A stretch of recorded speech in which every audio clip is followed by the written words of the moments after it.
1 minute out.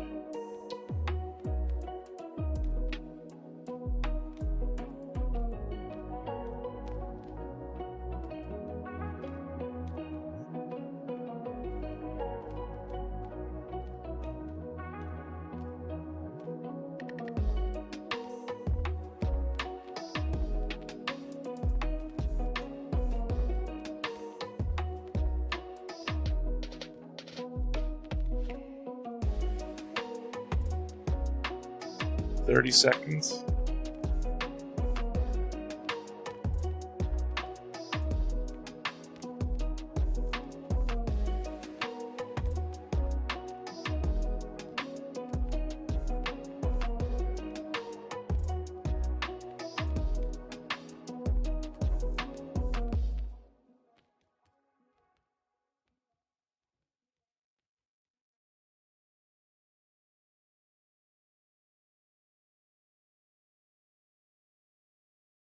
Hey everybody, Dragon Movie Guy here. Welcome to another live stream episode of the Dragon Movie Guy podcast. This is a very special podcast. This is my DCEU, my DC Extended Universe ranking of all of the DC Comics Extended Universe movies, all in one list, all 14 movies that have come out as of yet, as to date, including The Flash in our list. Joining me for this very special DCEU ranking countdown extraordinaire is a man who is a friend of this channel. He is over 600 subscribers as we speak.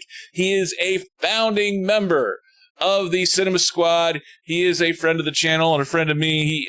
He is a very talented man who, you know, his reviews for his 4DX reviews tells you whether or not it's worth it to spend the extra couple bucks when you're going to see a 4DX movie in theaters. Put your hands together for Dan Eckert of The Upside Dan. Dan, welcome back to Dragon Movie Guy. Thank you so much. Thank you for coming in. Yeah, I'm so happy to be here. Tell me a little bit about The Upside Dan and what you do on your channel. So like most of the people in our community, I just love talking movies, shows sometimes. But like you said, I've been really getting into the 4DX reviews because I find that brings a lot of people to my channel, and I enjoy that. And I enjoy telling people, if something's worth it or not, letting them know if it's entertaining, answering a question that they have, which is it worth it in 4DX? So I've really enjoyed doing the 4DX videos. I love going to the auditoriums and, just checking out a movie in 4DX and telling you if it's worth it. And sometimes I'll do other, movies, other just movie reviews or just movie reviews of the 4DX movies I've seen. So I'll have like a 4DX review and then I'll have a movie review. And then I've gotten into shorts as well. So I've done a lot of shorts. But yeah, my main thing is I love answering the question, is it worth it in 4DX? What's the latest film that you've done a 4DX review on, and is it worth it? Yeah, so Elemental and The Flash came out the same week. So they both kind of were in 4DX at the same time. So like Elemental really only had like one, because they probably wanted to save a lot for The Flash, although they probably didn't have to at this point. But both of them were fun. The Flash was a little much at times, but Elemental was surprisingly a really good 4DX experience that I actually would recommend. Yeah, I was watching it, and I loved.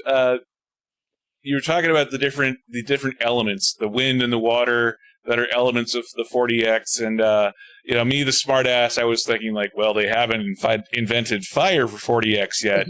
That would definitely not be a smart decision to let all those high school kids that work at theaters, just like I did, in charge of fire in a movie theater. That would not be a good decision, I don't think. No. How did they handle the fire elements in the 4DX, by the way? They didn't really do anything fire wise, but like there wasn't any fog in my auditorium, but they could have done something with that. But lights sometimes, apparently some, like they'll they can make hot air come out or cold air come out. I haven't noticed that in mine, but so some can do stuff like that. That's pretty cool, though. I think as close to fire as we'll probably get. Love it. And I believe you said it was worth watching in 40X for Elementals. For Elemental, yeah, I would say it's worth it. I mean, Indiana Jones takes over tomorrow, so it's so it'll be a little late for that now. But in the Flash, it was a lot of fun in the 40X format, but just too much at times. And can we expect to see a 40X version of Indiana Jones 5? Dial of Destiny? Yes, definitely. Let's see that tomorrow night, Thursday night, and hopefully get the review out Friday-ish. Love it, love it, love it. So I want to start a new segment with you called Getting to Know Ya. We've I've had you on the channel a couple of times now, but it's a learning process, right? We haven't met face to face yet. We're still over in the cyber world of things, so there's always room to get to know you better. So, tell me a little bit about you, Dan Eckert. Tell me about you. Like, how did you get to be a movie fan? Like, where does your love of movies start? Ooh, so it's tough because it's been a lot. I've been a fan since I was so young with Disney stuff, Pixar, Toy Story especially. I love Toy Story, and Finding Nemo as well. And they just got me into the creative world that I wanted to create stuff and see more stuff like that. And Jurassic Park is one of, if not my favorite movie. But I really only got into Jurassic. I mean, I've always loved Jurassic Park, so I've loved it since I was a kid. I've seen it a bunch of times, and I was always like enamored by it. But really, when Jurassic World came out in 2015, I got back in love with Jurassic Park because I went back and watched that one, and that's when I came up like obsessed with Jurassic Park. And I do love Jurassic World as well, but not in the same way because Jurassic World's more like a blockbuster, fun monster movie than a great story, with a great movie, behind it. I think Jurassic Park's a very well made movie. I loved the practical effects. I'm wowed by it as if I actually saw a dinosaur right in front of me. So yeah, Jurassic Park, Disney, they really got me into it. Steven Spielberg in general, like the Indiana Jones, watching the older ones, the original trilogy when I was younger. Even though I'm not as big on Indiana Jones as a lot of people, but I like it. I like him a lot. I just didn't grow up with him being so attached to him and that character. But I love Steven Spielberg, so just all that stuff just made me love film and love fantasy and imagination and everything. What's your favorite of all those movies that you watched growing up? Which is your favorite movie then, and which is your favorite movie now?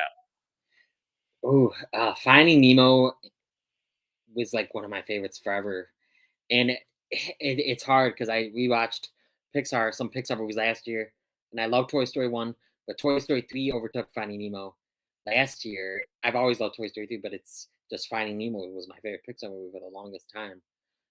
So I would say Finding Nemo was my favorite back then, and now Jurassic Park, I think, is my favorite movie pretty much.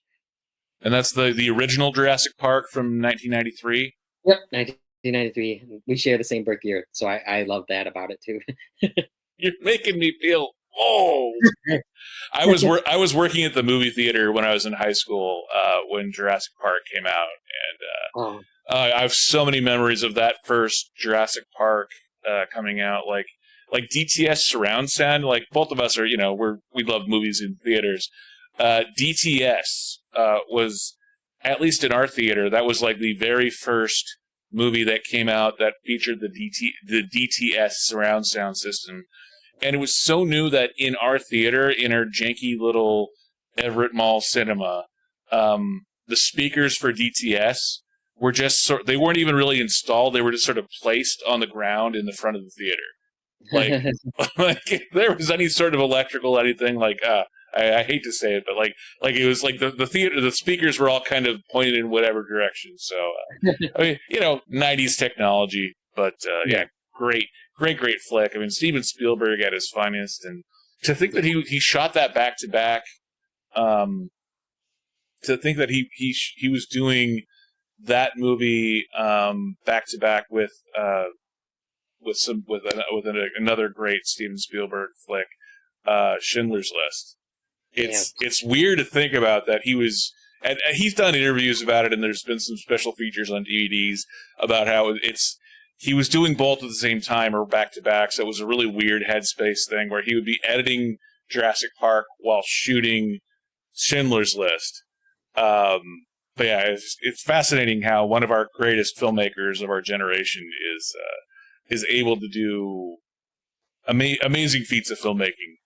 Yes. And since you started your channel, how long have you started? How long have you had your YouTube channel going? So it'll be. Is it already? It'll be 3 years, I believe, in September. And what's your favorite movie that you've seen since you started doing movie reviews on YouTube? Ooh, I actually didn't do a review of it, but Everything Everywhere All at Once is one of my favorites. Top Gun Maverick, I also didn't do a review for, but that's one of my favorites. Yeah, those two were just great last year. Yeah, great flicks, absolutely. Yeah, I still remember watching Top Gun, the first one, in theaters. Barely remember seeing it because I didn't watch it several times, but like everyone else my age loved it because it was a military recruiting tool and I was 11 at the time, so Yeah. everyone wanted to be a fighter pilot after that, except for me. For whatever reason, I didn't want to be a fighter pilot, but love that flick. What's the biggest movie that you're looking forward to for the rest of this summer? I know it sounds crazy, but Barbie. The Wait, really? Oh, yes, sorry. because it's just the it's not Barbie herself. It's just the cast and the creators behind it. You know, you have Greta Gerwig and her husband, and they've written and directed Marriage Story, which was an amazing movie. They worked on Little Woman from a few years ago, so I'm just excited more for the cast and crew than I am, if it was just a Barbie movie. And I love Margot Robbie as well. Yeah, me too. I love Margot Robbie, and there is something about Greta Gerwig where, I think it's sort of like the Marvel formula as well. When you take really talented filmmakers and kind of give a really talented Oscar-worthy filmmaker a big franchise and let them trust in them a little bit, the results are usually pretty good. Yeah.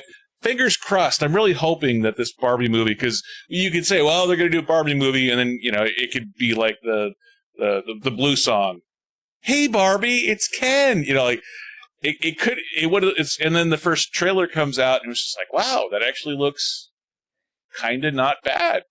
Yeah. And then also, as the extra trailers have come on, I thought it's really excited me. It looks really good. Yes. And Mission Impossible Dead Reckoning is another one I'm very excited for. Yeah, as am I. Yeah, I love the Mission Impossible movies and Tom Cruise in general. So, yeah, I agree with you. The Barbie, it should be a really fun July. Yeah, and Oppenheimer comes out too. Oh gosh, I'm excited for it. What's your favorite Christopher Nolan movie? Inception.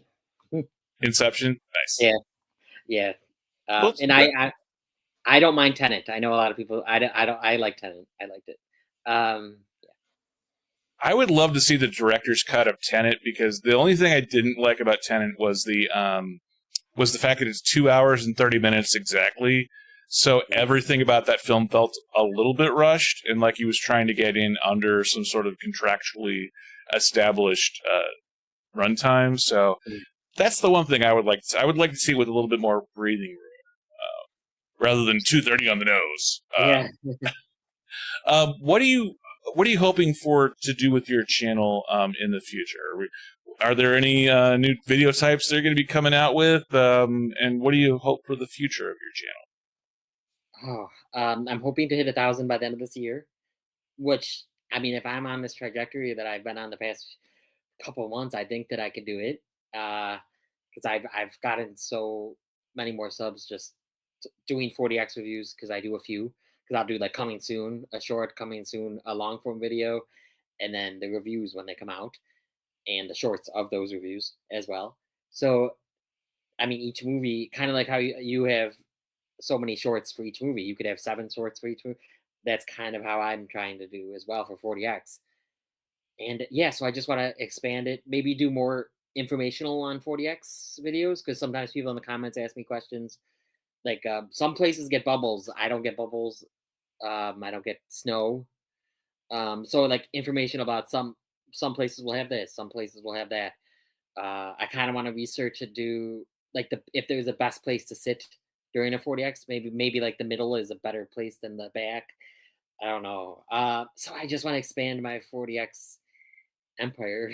uh, I love it, and yeah, because I love that. I love that format, and I think that would be really good getting some videos on the technical aspect of it because there's a lot yeah, about. You can just say, well, it's 40x, but I'm like, well, what does that mean? Is there like yeah, is it a size of the screening thing? Is it just a THX surround sound? Like, what exactly is it? So, yeah, yeah, I think that would probably do pretty well because it is a popular format, and people might be wondering, like, what the heck? Like, is it worth the extra $3 or $4? And why should I pay that extra $3 or $4? Damn it! yeah. So, yeah. So, anything else you'd like people to know about you? You'd like me to know about you? Like, what's your favorite type of movie to go to in So theaters?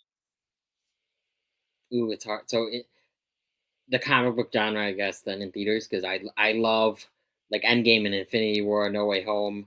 When the crowd is wild, I actually like that. Not too. I don't want them being disruptive, but like clapping at a certain really good moment, or yelling, or being cordial about it. But I just love a good theater experience with the audience. Um, which I don't like people, so I don't know why. No, no.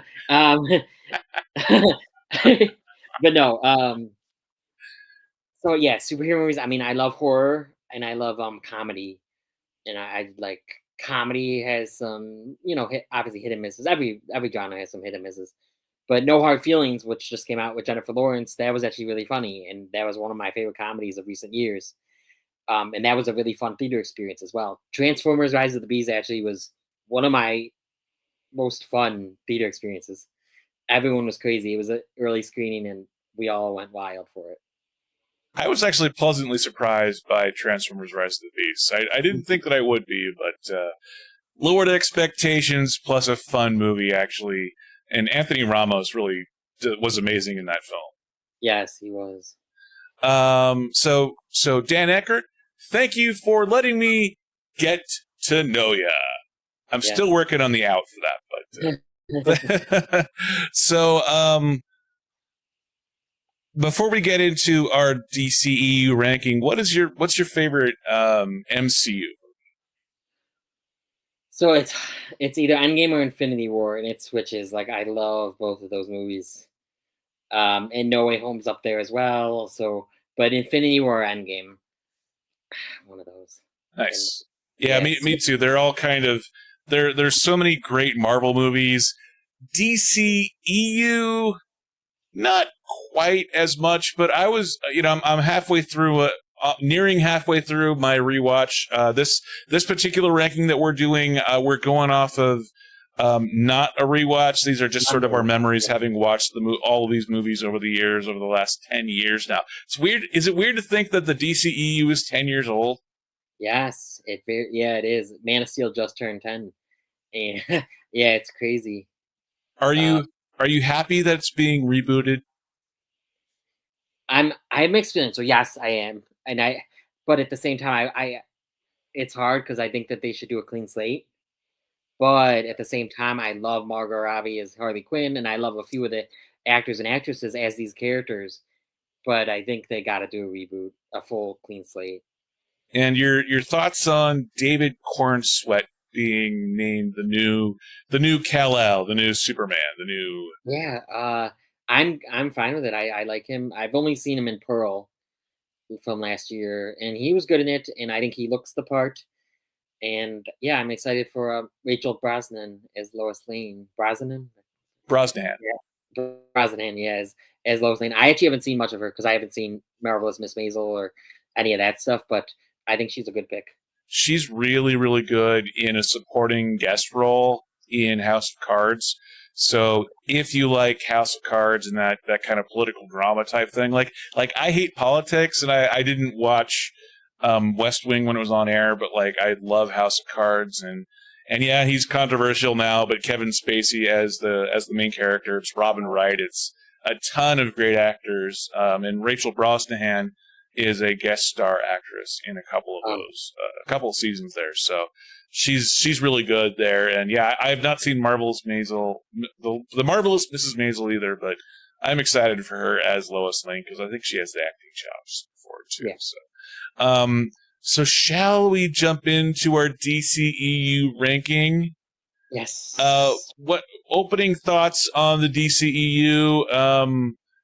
Obviously, I don't think it's as good as Marvel, but I love DC's characters more than Marvel's characters. I love the MCU more than the DCEU, but I love DC characters like Superman, Batman, and Wonder Woman over the Hulk and Spider-Man and most of the top Marvel characters. Or where do you fall in that debate?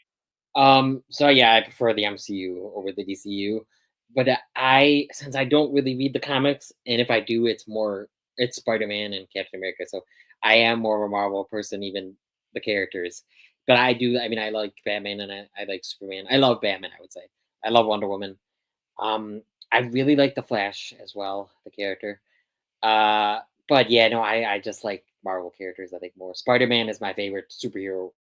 Spider-Man's one of my favorite characters in fiction ever. And of the DC characters, did you watch any of the DC Arrowverse TV shows at all? No, I couldn't get into them. I sort of started Arrow one time, and it was fine. I just that's so much TV. It is a lot of TV. Yes, and CW isn't always the best sometimes in quality. And I've that's saying something. I've liked some CW stuff, but they could do good things, and I've heard good things about Superman and Lois as well, but I haven't watched it. But yeah, so no, I have not watched any of the Arrowverse stuff. Yeah, Superman and Lois it's good. It's not great. It's hit and miss, but the first season's pretty solid. I haven't watched as much of this year, but yeah, it's pretty good. Yeah, I love the first couple seasons of Flash, the first 3-4 years of Arrow. So yeah, that's what I hear. Everything else though, it quickly fell into the law of diminishing returns. I think for the Arrowverse overall, but we are talking about the DC extended universe. So let's start on the DCEU. We're gonna, for anyone watching, we're going to go off of Dan's list. We're going to start with his ranking, and we're going to go with my corresponding movie in the different places. You'll see, but when he talks about The Flash, I'll talk about The Flash. When he talks about Man of Steel, I'll talk about Man of Steel. So it'll all make sense in the wash as we talk about things in the entire DCEU. And if you are in the live chat, please feel free to leave a comment. What is your favorite DCEU movie? Which is your least favorite? Which is your most favorite? And are you glad that they've done that they're doing a reboot of the DCEU? And do you agree with Dan? Should it have been a hard reboot as opposed to just doing, we could do Flashpoint in the Flash movie? Should it have been a hard reboot where all new characters across the board? Let me know in the comments section below the video. As we kick off our number 14 movie, your number 14 movie is really low on my list as well. It's not quite at the very bottom, but your number 14 movie, I think, is number 14 on a lot of people's lists. This is Suicide Squad. It is Margot Robbie as Harley Quinn. It's Jared Leto in a very small role as the Joker, and Will Smith as Deadshot. Tell me, and Viola Davis obviously pretty, as Amanda Waller is there too. Tell me about Suicide Squad. All right, so this was actually one, and actually also with my 11 as well.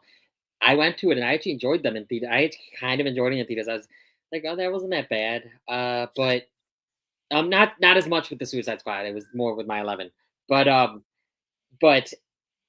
I thought the trailers for this looked amazing. They were such good trailers, and I mean, I love Margot Robbie. Although back then she wasn't as big as she is now. But yeah, no, the cast was pretty good. Most of the cast was good. Viola Davis, I love Viola Davis. And there was some fun to be had, but it just was a letdown of a movie and not at all living up to the trailers and what the premise could be. And it's just a mess. And they, yeah, I don't know.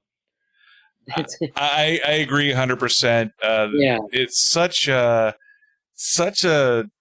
flaming pile of excrement, I think, in a lot of ways. And where do you think that Suicide Squad went wrong? Because I think it went wrong in a lot of different ways. But where do you think it went wrong? Went wrong. well, I know there was a lot of interference, and they hired the people that put together the trailer to edit the movie together, if I remember correctly. And yeah, and actually, I watched the extended cut that came with the Blu-ray and everything. That's not much better. Unlike another movie, unlike another movie we'll talk about, that the ultimate cut is better.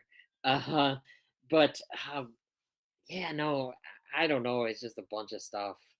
But yeah, I think the interference and the fact that they wanted the music video studio or the trailer makers to put together the whole movie.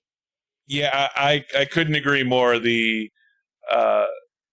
think the honest trailer that came out about Suicide Squad pretty much nails everything on the head when they're talking about 6 weeks to write a feature film script, and then like even when you're watching the film and there's the giant sky beam, of course back then everything had to have a sky beam, but they're flying in and they land and start walking. It's like, well, shouldn't we be going over to the giant sky beam? No, we're walking this way. Like even the characters within the movie didn't like what they were doing. Knew that it didn't make sense within the film. So yeah, that whole thing was it was just a slog from the get go.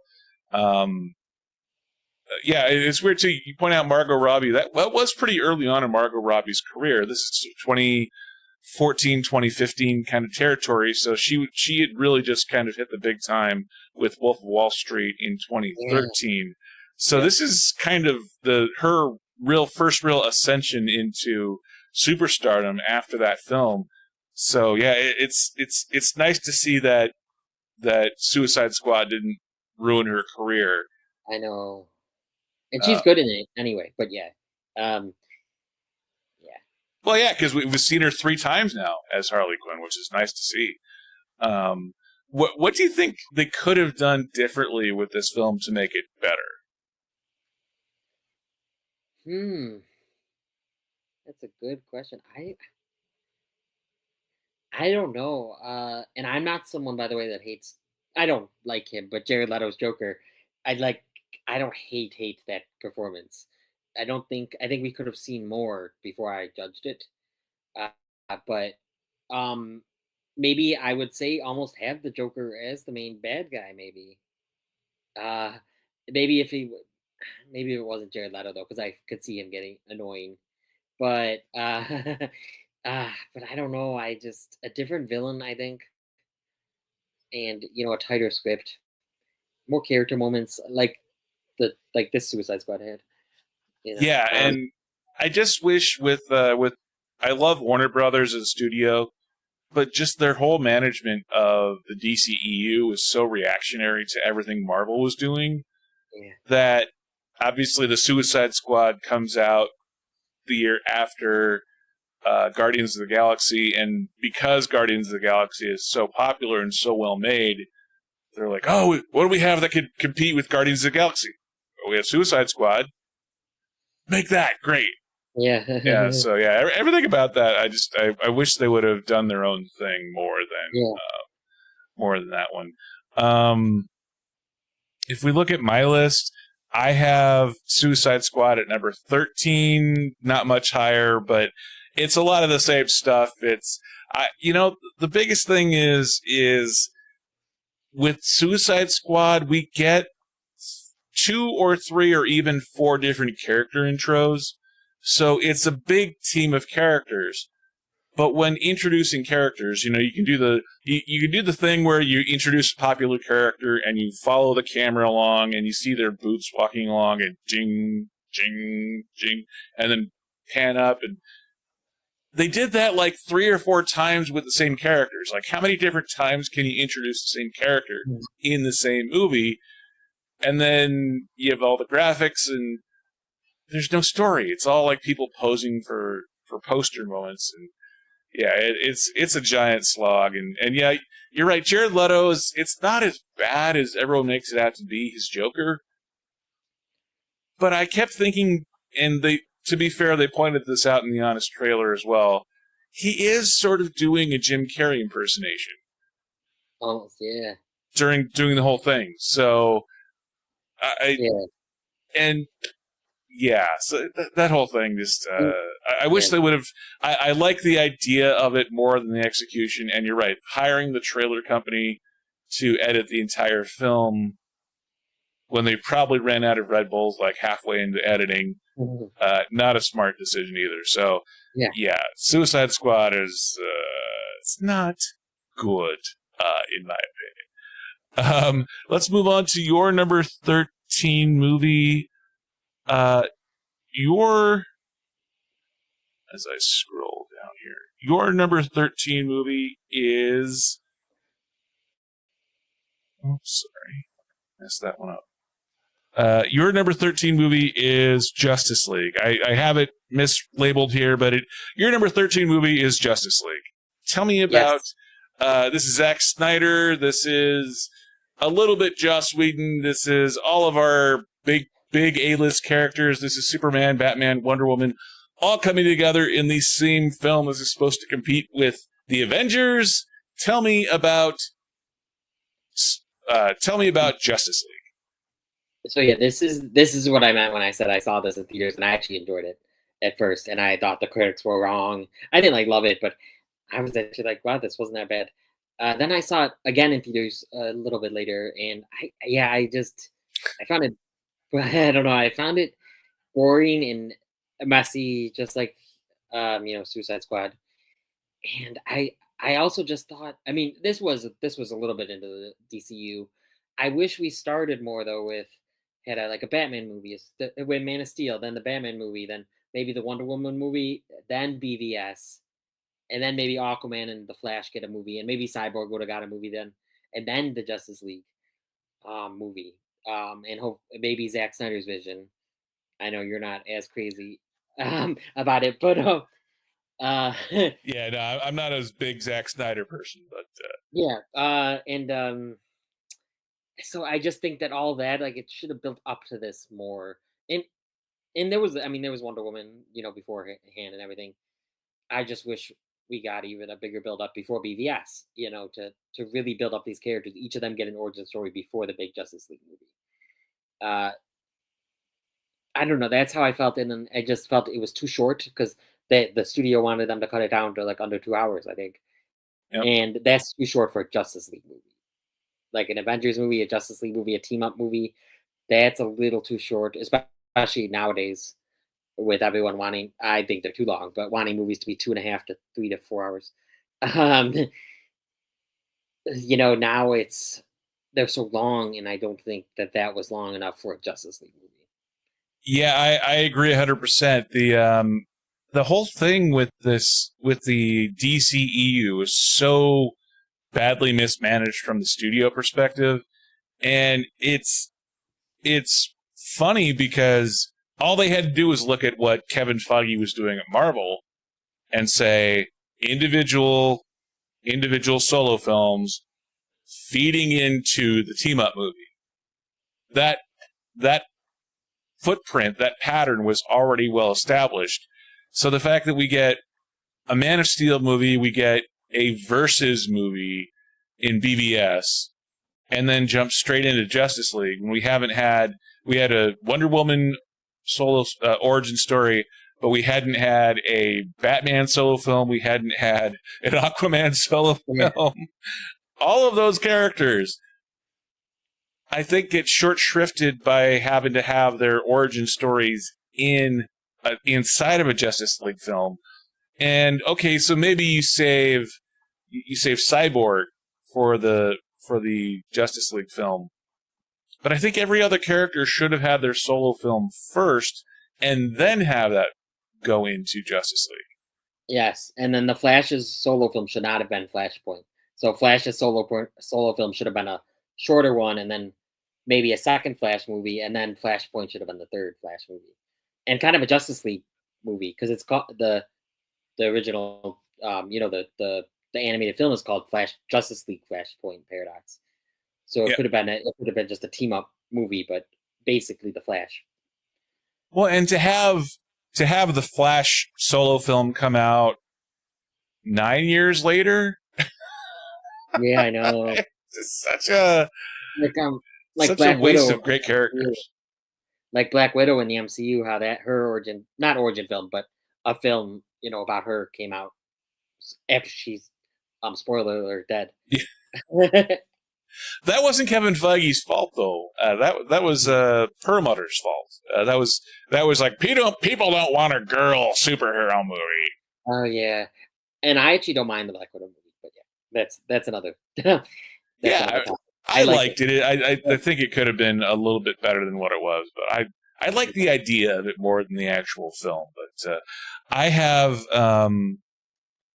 with mine, I have Justice League a little bit higher. There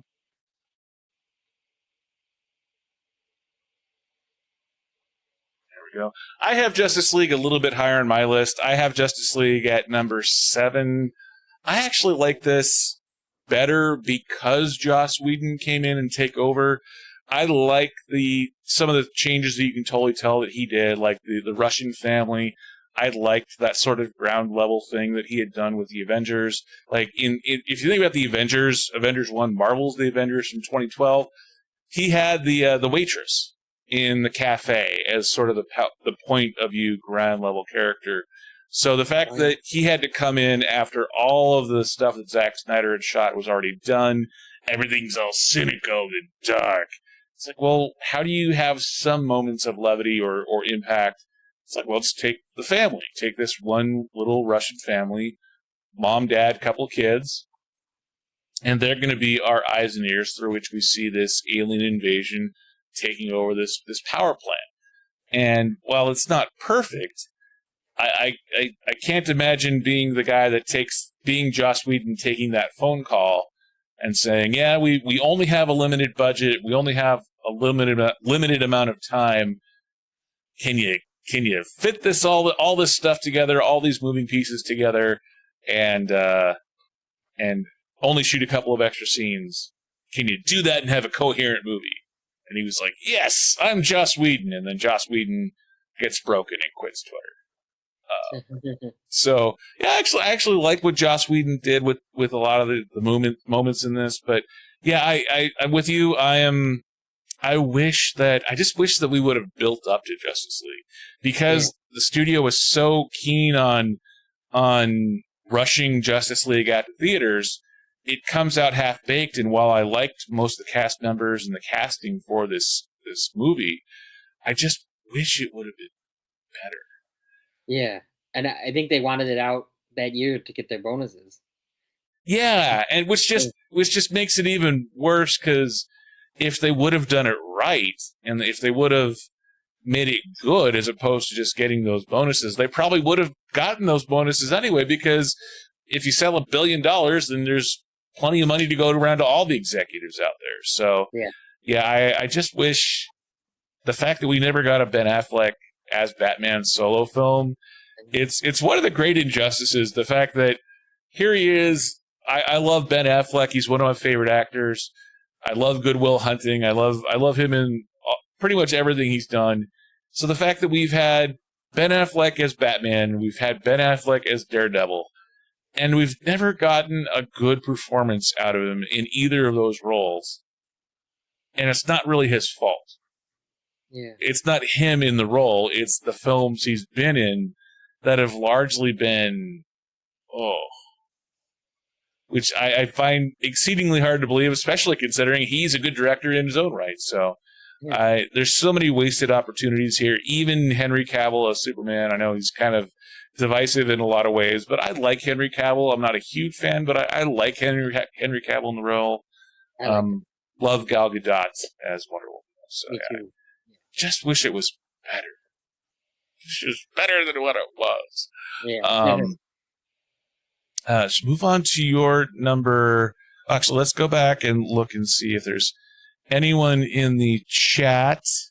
No one's in the chat at the moment, but anyone who's watching in the chat live, let us know what is your favorite movie from the DCEU. Is it Man of Steel? Is it Justice League? Is it Wonder Woman? Let me know. Let us know in the comments section in the live chat, and we will read off your comments appropriately. Let's move on to your number 12 movie. And your number 12 movie is one of the few sequels in the DCEU. It is the Wonder Woman 1984. This is Patty Jenkins returning. This is Gal Gadot returning. This is even somehow Chris Pine returning in Wonder Woman 1984. This is a lot of the stuff of COVID and the pandemic and labor shortages and production squeezes, and we get all of that. We do have Kristen Wiig as Cheetah, which I love Kristen Wiig. I'm with you. This is not a great film. So where did Wonder Woman 1984... tell me about Wonder Woman 1984. So, yeah, I was excited for it because also, like you said, it was during COVID times. So big movies weren't really coming out, and this one was able to. And I watched it on HBO Max. It wasn't playing. I don't think theaters were. I don't remember, but I would have seen it in theaters if I could. But and I don't know. I was let down by a lot of the story. I think Kristen Wiig as Cheetah. I liked her at times, but I was even let down by her. Her arc. And Pedro Pascal, I was even a little let down by. So I was really let down by the villains, obviously, and then I don't know. And I love Chris Pine. Well, I'm a big fan of Chris Pine, and I did love him and Diana in the first one. But this was a weird choice of how to bring him back. In another man's body, and she's taking advantage of him. Without him knowing. I mean, it's Chris, but I don't know. I hope.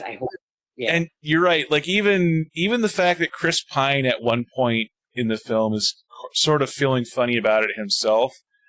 And, it's weird. On paper, I think most men, if you come out of a sleep and you wake up next to Gal Gadot, that's generally speaking a good thing.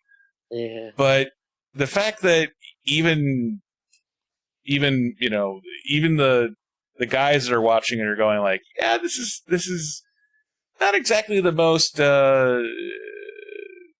There's some issues with consent here. I think when Chris Pine is taking over some guy's body without his consent, or even without even Chris Pine's consent, there's some weird. It's some odd consent issues, I think, that kind of come up with his role in how Diana treats that whole situation, which is weird because she's the heroine, she's the hero of the film. So, yeah, I agree with you. This is a bit of a mess of a film. Like, where do you think that Wonder Woman 1984 starts to go off the rails?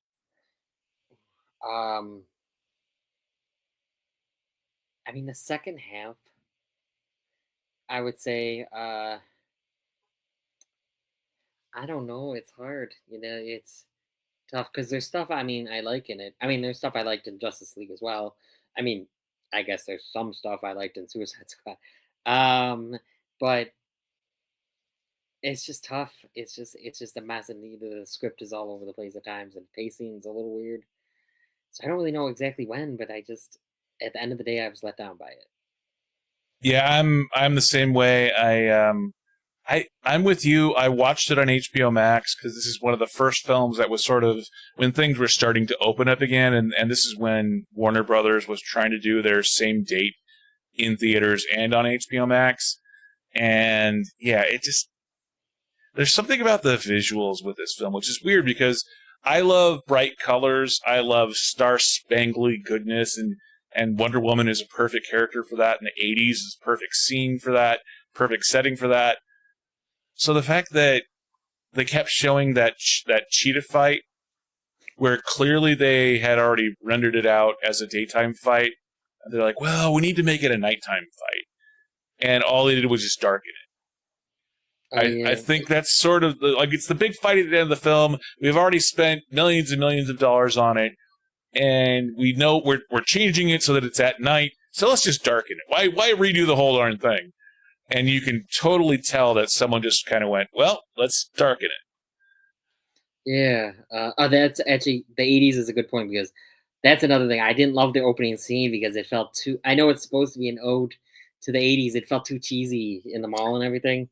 It just campy and everything. So yeah, I didn't love that. Yeah, and it takes so long to get going. Like there's the scene in the mall it's okay for what it is, but that whole thing with, and you're right, Pedro Pascal, good actor, talented guy. I like the idea of him in that character, but it just sort of never quite lands for me. Yeah, And yeah, Kristen Wiig as Cheetah, I love Kristen Wiig, me too. but there's something kind of off about that. Like in the same way that in the same way that um, in the same way that yeah, it's just one of those things where it's just off, and I don't know why, because it's Patty Jenkins. It's a really talented director, a proven director, in a sequel that should make sense where she has more director control, but it just sort of falls apart, sort of like Thor: Love and Thunder. I mean, it's the same director as Thor Ragnarok. It's just, so why is Patty Jenkins not directing? And yeah, okay, COVID, all that kind of stuff, but a lot of these things, it sort of seems miscast Yeah, from the get-go, and yeah, whatever that reason is, I don't know. But yes. That's another great point. That's another reason I was disappointed is because Patty Jenkins did such a good job with the first one, so you would think it would be similar in the second one, and yeah, yeah, just a swing and a miss. I mean, not an yeah, awful film, but yeah, kind of no, just a swing and the miss. This film comes in at number 12 on my list. Similar to what we've been saying, I love the color scheme. I love the Wonder Woman outfit better than what was in the Wonder Woman outfit from Justice League. Because if you look at the Justice League artwork and everything, her outfit is very earth tones, and Wonder Woman's outfit to me should be like the Linda Carter, like red, white, and blue, spandex, and bright colors, and she calls attention to herself. So the fact that there is sort of a brown and tan theme to her Wonder Woman outfit from the first film and from Justice League kind of always seemed a little bit off to me. So I love her Wonder Woman outfit. It's very 80s. yeah, The Wonder Woman outfit in the picture from the poster that I have took the screenshot of for this, which is the gold. What, I don't know the name of it, but it's the yeah, gold outfit that she gets halfway through the film. I'm not as crazy about that one, but okay, fine. It's just a costume. It's just her outfit. But you're I'm right. not as crazy on that one because I like a classic. So I like the classic Wonder Woman thing. So I just don't like that one that much. And speaking of Linda Carter, I did like that we saw Linda Carter in this. Yes, I did I like the tie-in that they did with her at the very end, and I like the idea of the journey that she goes on in this film, where she's reconnected with mankind in Justice League. She's sort of forgiven society for World War One, and she's stepped back into the limelight. All of that makes sense, and I like her stepping back into the limelight. But then that's 1984. Where'd she go for the 30 years after that? So it it's a great okay, 1984, George Orwell. Okay, the 80s. Okay, and I'm old enough that I remember the 80s and going to the mall in the 80s and all of those scenes. But there's just something off about all of the 80s stuff in there. You have Pedro Pascal going full Miami Vice. I don't see why he was going full Miami Vice with his character. His character, too, just as the villain, was so weirdly handled. And not that you have to have any sort of cookie-cutter thing with a villain, but yeah, I just didn't like him as the villain. And it just it seemed half-baked. And then Kristen Wiig as Cheetah. It just seems like a character and an actress that are so talented and have so much potential that just doesn't translate onto the big screen for some reason. And I can't put my finger on it as to why. It should work. It just doesn't. And maybe it's the logic of the story that they're telling, the fact that we're getting sort of Batman Forever vibes with the TV references where everything's kind of being beamed right into your brain. So it's sort of like the end of Batman Forever. I get all that, but yeah, it's just a film that you're sort of waiting for it to get good, and it never gets good. So yeah, it's number 12 on my list as well. It's pretty darn low. So yeah, Wonder Woman 1984, not a good film. Any closing thoughts on Wonder Woman 1984? No, I think we covered a lot. Yeah, enough said about that slog of a film. Moving on to your number 11 film. This is the first film of the DCEU. It is Henry Cavill coming in as Clark Kent Superman. It is a film that had a lot of potential. It even has Christopher Nolan as a producer, coming off of the Dark Knight trilogy. I was hopeful when this film came out that Christopher Nolan's Dark Knight trilogy would rub off on Zack Snyder, and well, we know that it didn't rub off on Zack Snyder. Not really. Zack Snyder does Zack Snyder things with non-Zack Snyder characters. Tell me about Man of Steel. So I didn't see this one in theaters. Might be the only one that I did not see in theaters. Was there a reason why you didn't see it in theaters? No, I don't know. Yeah, no. I mean, I was always a theater goer, but I wasn't as much. And even superhero films, always loved superheroes, but Captain America: Civil War was really when I got into it and everything. So Man of Steel was before that, I believe, right?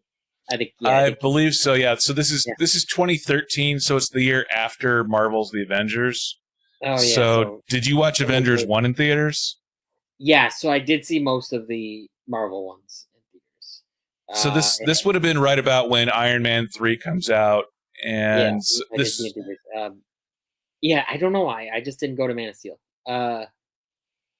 And I watched it years later on Blu-ray, and I just think it's boring, to be honest.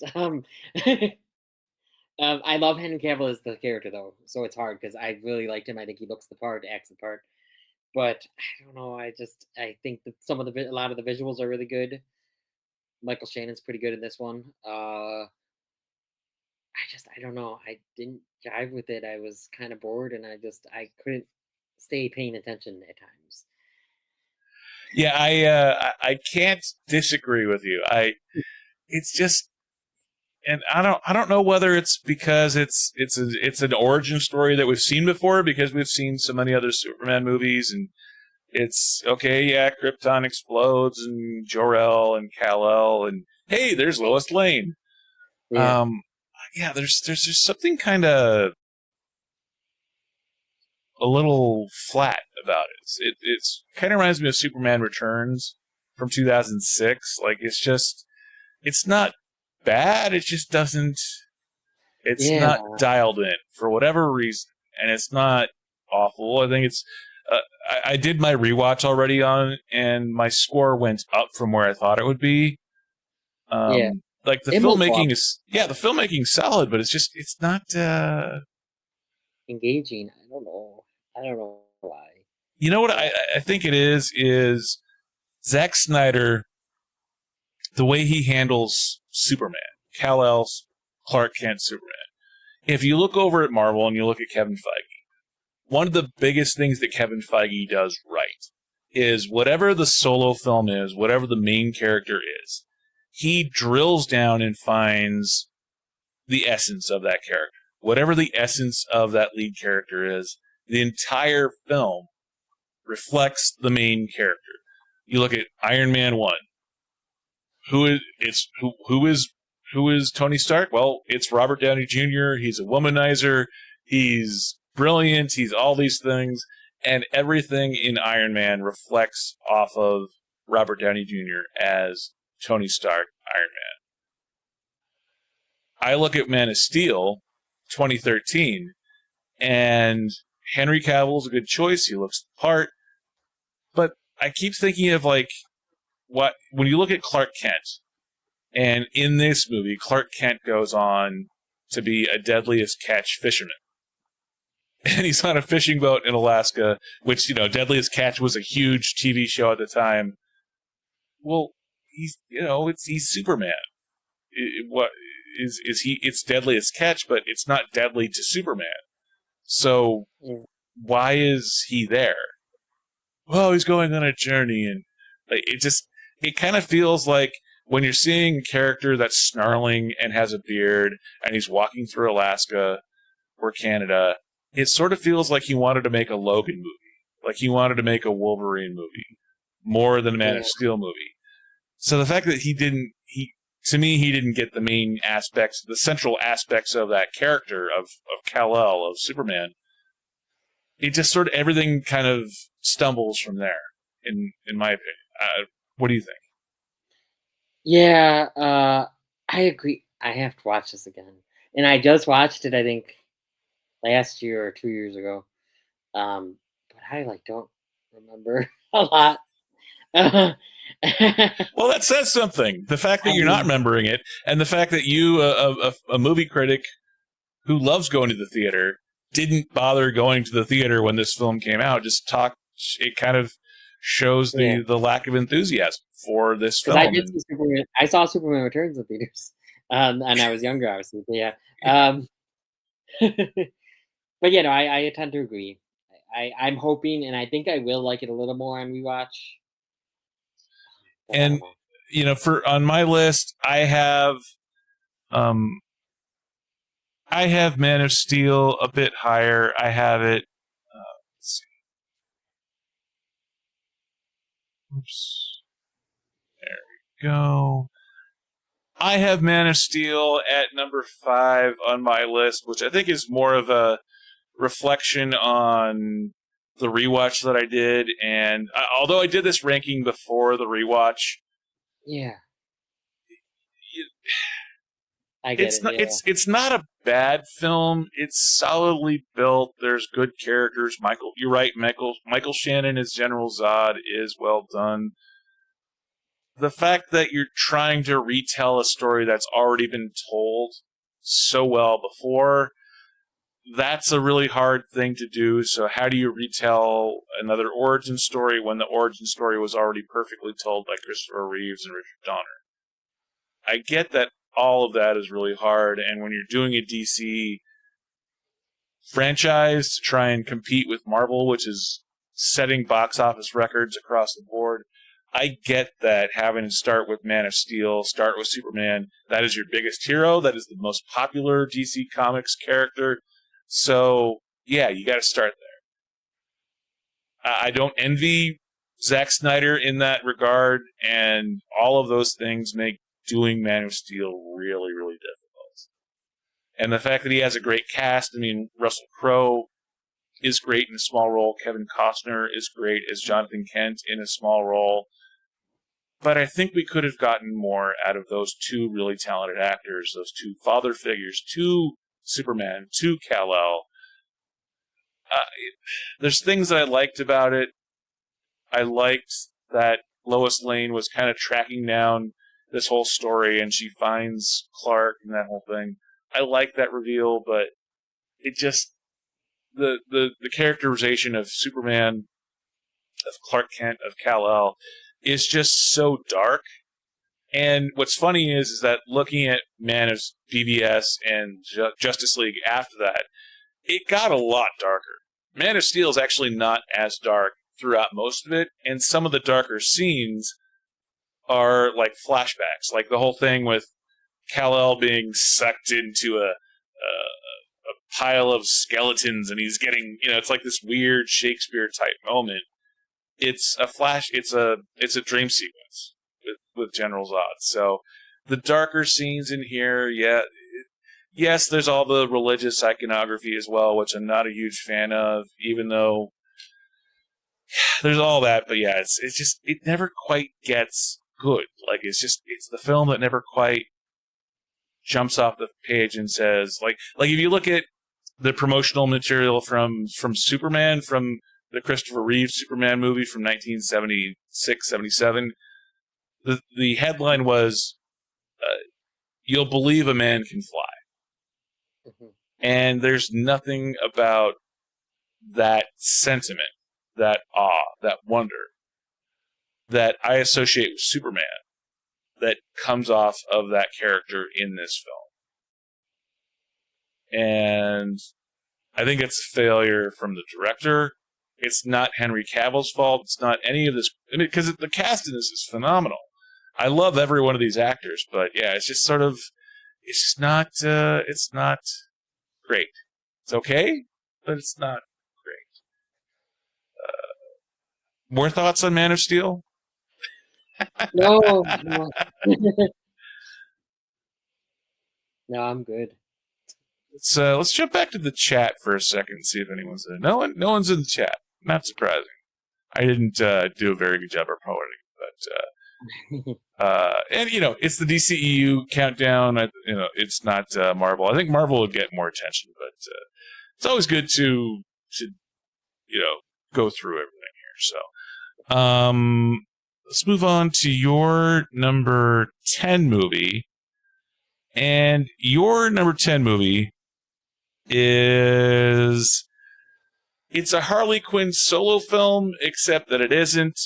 It's a girl power team up film, except it's not really. It's a whole lot of different characters that really don't have a whole lot to do with each other. It's Margot Robbie, in a considerably different outfit than what she was in Suicide Squad, which I guess is different. I don't know if that's good or bad, but it's different. Decent cast, but tell me about Birds of Prey. So this was one that I had low expectations for, but I was excited because it was rated R, and that's why I liked it. I think because I saw it and I was surprised about it. I just thought it was fun, and fun and energetic, and I liked the action. I did like a lot of the rated R stuff of it, and I don't know. I liked the cast, even though I agree the characters. I wish they formed more of a bond in a better executed way, I think. But I did like the cast, and I love Margot Robbie, like I said, and I just had fun with it, and I just, since I had such low expectations, I had much more fun than I expected. So I think that's why I liked it a little more, because everything on this, so everything from here up, I at least like to love. Yeah. So is this if this was a tier list, this would be on the at least like list for you on the DCEU rank. Like-ish. It's lower on the like-ish, but yeah. So is this after I rewatched it? I rewatched this like a year or two ago, and I didn't love it as much, but I still liked it. Is this one that you recommended to people after seeing it? Yeah. Yeah, I told people like it's actually not that bad, and Ringing endorsement. yeah, yeah. No, I liked it. I can understand though if people aren't big on it. What's your favorite part about Birds of Prey? Um, hmm. I think Margot Robbie. Yeah, I would say Margot Robbie, and then I love the prison action scene. Yeah, it's this is one that I have much lower on my list. In fact, it can't get any lower. By definition, it is at the bottom of my list. Birds of Prey. I mean, Birds of Prey and the fantabulous emancipation of one Harley Quinn. I actually like that that is probably the one thing I like about this film is the long ass title. It's a mouthful, but that's about where the likes end for me. I love Margot Robbie. It's sort of a weird girl power version of her though, because she's such a talented actress that can do for some reason I watched I, Tonya this afternoon, and she actually makes Tanya Harding an appealing character. Yeah. So the fact that she can go toe to toe with Leonardo DiCaprio in Wolf of Wall Street, the fact that she can hang with Will Smith in Focus and in Suicide Squad, she could lead a film, but the fact that this is a solo film that isn't a solo film, it's just, the cast is pretty talented. I like them across the board. I think they're miscast in some ways, but the fact that this film it's bad across the board. Yeah, I mean, they don't really team up until the final scene of the film or the final action scene of the film. The fact that they're all, even individually in their own team-up movie, they're all not likable characters. And not that they have to be likable, but you're not rooting for them in any way, shape, or form like you are with Guardians of the Galaxy. Guardians of the Galaxy, arguably, you could say, well, Peter Quill is a thief and all these other things, but you can still kind of get behind them and root for them through a certain point of view. None of these characters, including Rosie Perez's character, who's a cop, none of these characters I'm rooting for in any way, shape, or form, including the orphan character, so it's such a slog. And the other thing is, too, is you can do a girl power movie. There's so many different ways to do it, but you don't have to be anti-male. Mm-hmm. And putting my guy hot hat on for a second, if you notice in this film, every single guy is either trying to exploit them, or at the very least, the two non-evil men are pathetic and losers. Like even the apartment manager towards the end of the film turns them over. Like every single male figure in this film disappoints the women in one way, shape, or form. And there's something about that that's just so off-putting. You don't have to. It seems really, it's a weak thing to do, but it's even a weaker thing to say because, well, you don't want to say that it's anti-male, but it kind of sort of is, and you don't have to do that. You don't have to. And okay, yeah, I get all the arguments of, well, there's plenty of male movies that. I get all that, but those are those movies, and this is this movie. And I just wish it would have been better. But the fact that it combines bad filmmaking with preachiness, especially when the two men that aren't evil are pathetic and losers, and they're weak because they turn over the. It just like the men are all bad, and the girls aren't much better. So who are we rooting for in this film? And just everything about this movie for me fails, except Margot Robbie. Yeah, just bad, bad, bad. I mean, it's number 14 for her reason. So, I don't know. Do you agree? Like, am I missing something here? Like, I haven't watched it since it came out in theaters, so all of this is 3, 4, 5 years old. I haven't done the rewatch of this film yet, but I've never had any kind of inclination to do a rewatch for a film this bad. Oh yeah. Well, I understand the people don't like it. I never noticed that about the men and everything in this one. But I'm bad at noticing that, so it's hard to get me to notice that stuff. But yeah, I definitely understand though if people didn't like this one. Yeah. Yeah, like even the Asian apartment manager. I forget whose apartment it was, but they're staying at the apartment. They're kind of hiding out, and he's kind of covering for them for a little bit. Even he double crosses them in the end under pressure from the true villains. Like even the apartment manager, who is sort of a sympathetic figure, turns on them in the end, or turns them over in the end. So yeah, it's just not a good film across the board. It's,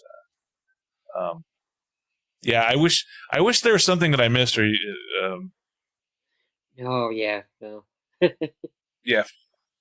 Maybe it's just me. Maybe when I get to the rewatch, there will be something that I like a lot better.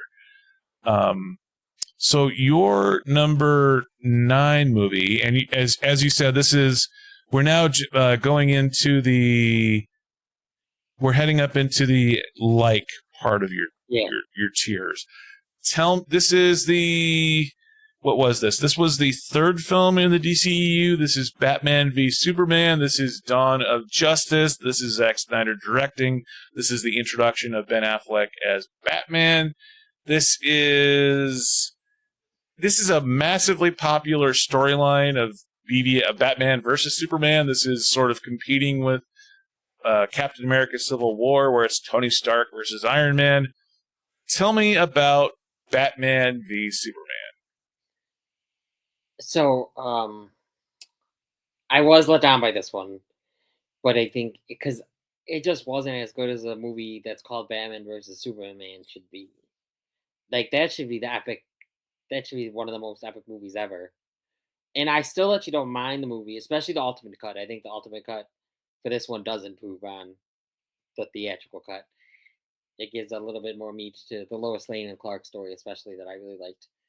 And the fight sequence is great. Really like Batman v Superman, the actual fight, and all the other action scenes as well. The Batman scene in the warehouse is really well done, and it was like my favorite Ben Affleck Batman moment. But I don't know, just because of the movie's name, it was a letdown because it wasn't as good as the name. But like I said, I still didn't mind it. I still like it.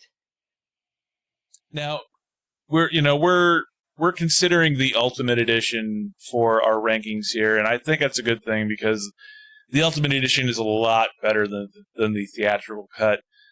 Not that it's perfect by any stretch, but what would you have done differently with this film to make it like? Yeah, because you're right. The title alone, Batman versus Superman, that's a great title. Where does the film fail to live up to the title? It's tough because I love a lot of the metaphors and everything that they put in. You know, about being a god and thinking you deserve to be put above humanity, and humans look up to you and everything, and all that stuff with Superman. But I wish it was just less. I think that they probably should have had another fight at least in the beginning, and then Batman really gets pummeled, which he would. Um, Yep. I think, yeah. And Batman learns from that, and that's when Batman like, oh, kryptonite is his kryptonite. And um, So then Batman learns from that, and maybe even a third fight. I don't know. I just think that there should have been more Batman v Superman. Yeah, this is another one where it should have been, if anything, this should have been the first act of the Justice League movie. Like this, Batman v Superman, Dawn of Justice. Like it, we should have gotten a Batman solo film before this. So the fact that the first act of this film is, it's setting up. Okay, so it's set up. I get that, but there's so many characters. There's so many moving pieces. There's too much plot for any one film. And even when watching the 3-hour Ultimate Edition, it still doesn't move along. Like, in some ways it's too fast, but it's also too slow, which is a weird thing about pacing. But whenever a film is too fast and too slow simultaneously, to me, that just goes to the fact that the director didn't quite know what he wanted to do, and he was trying to fix it in post.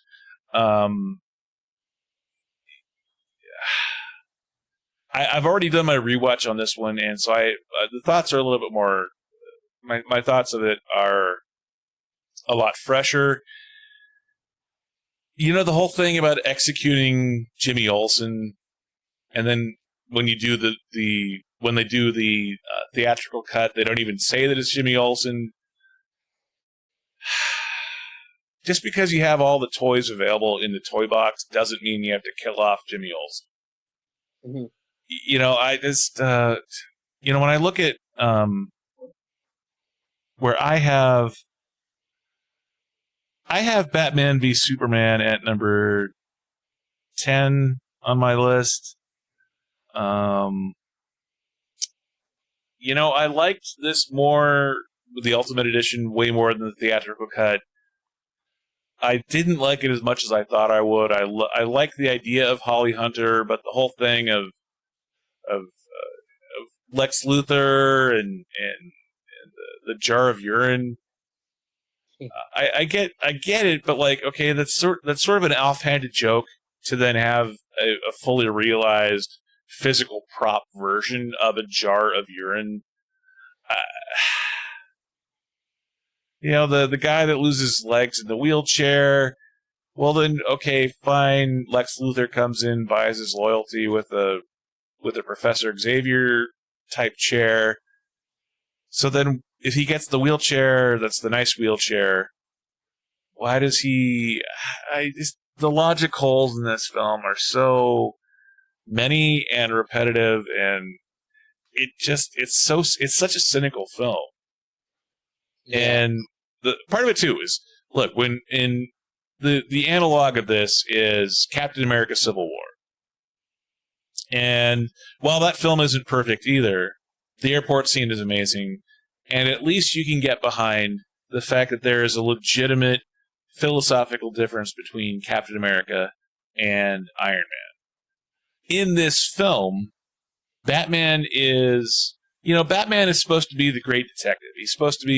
He's a human, he doesn't have superpowers, so his thing is, yeah, he's rich, but he's also smarter than just about everyone else in the room.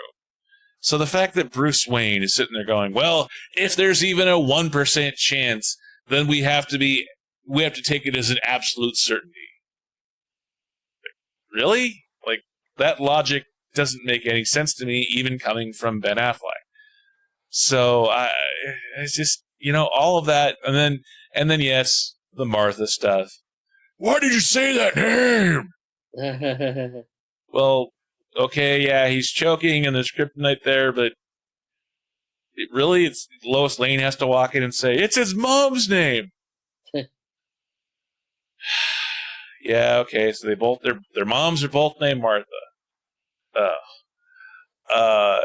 Yeah, I wish there's so much more potential here that it could have been so good. And yeah. You're right, the title, Batman versus Superman, the poster's great. It just doesn't quite. It's too much. There's too much there. There's not enough character work. It's too many pieces of the puzzle. It's like did you ever watch Mr. Rogers' Neighborhood growing up? Sometimes, yeah, not as much as probably a lot of people. So I watched it a ton, and they would always before they go to the world of make believe. They would always pan past the kitchen set of Mister Rogers, and they would show all of the different toys that Mister Rogers had, and he would only pull down one or two of the pieces, depending on whatever the story he was going to tell. And that would always piss me off because I'm like, I know you have a full set there. I know you have all of those toys and all those characters.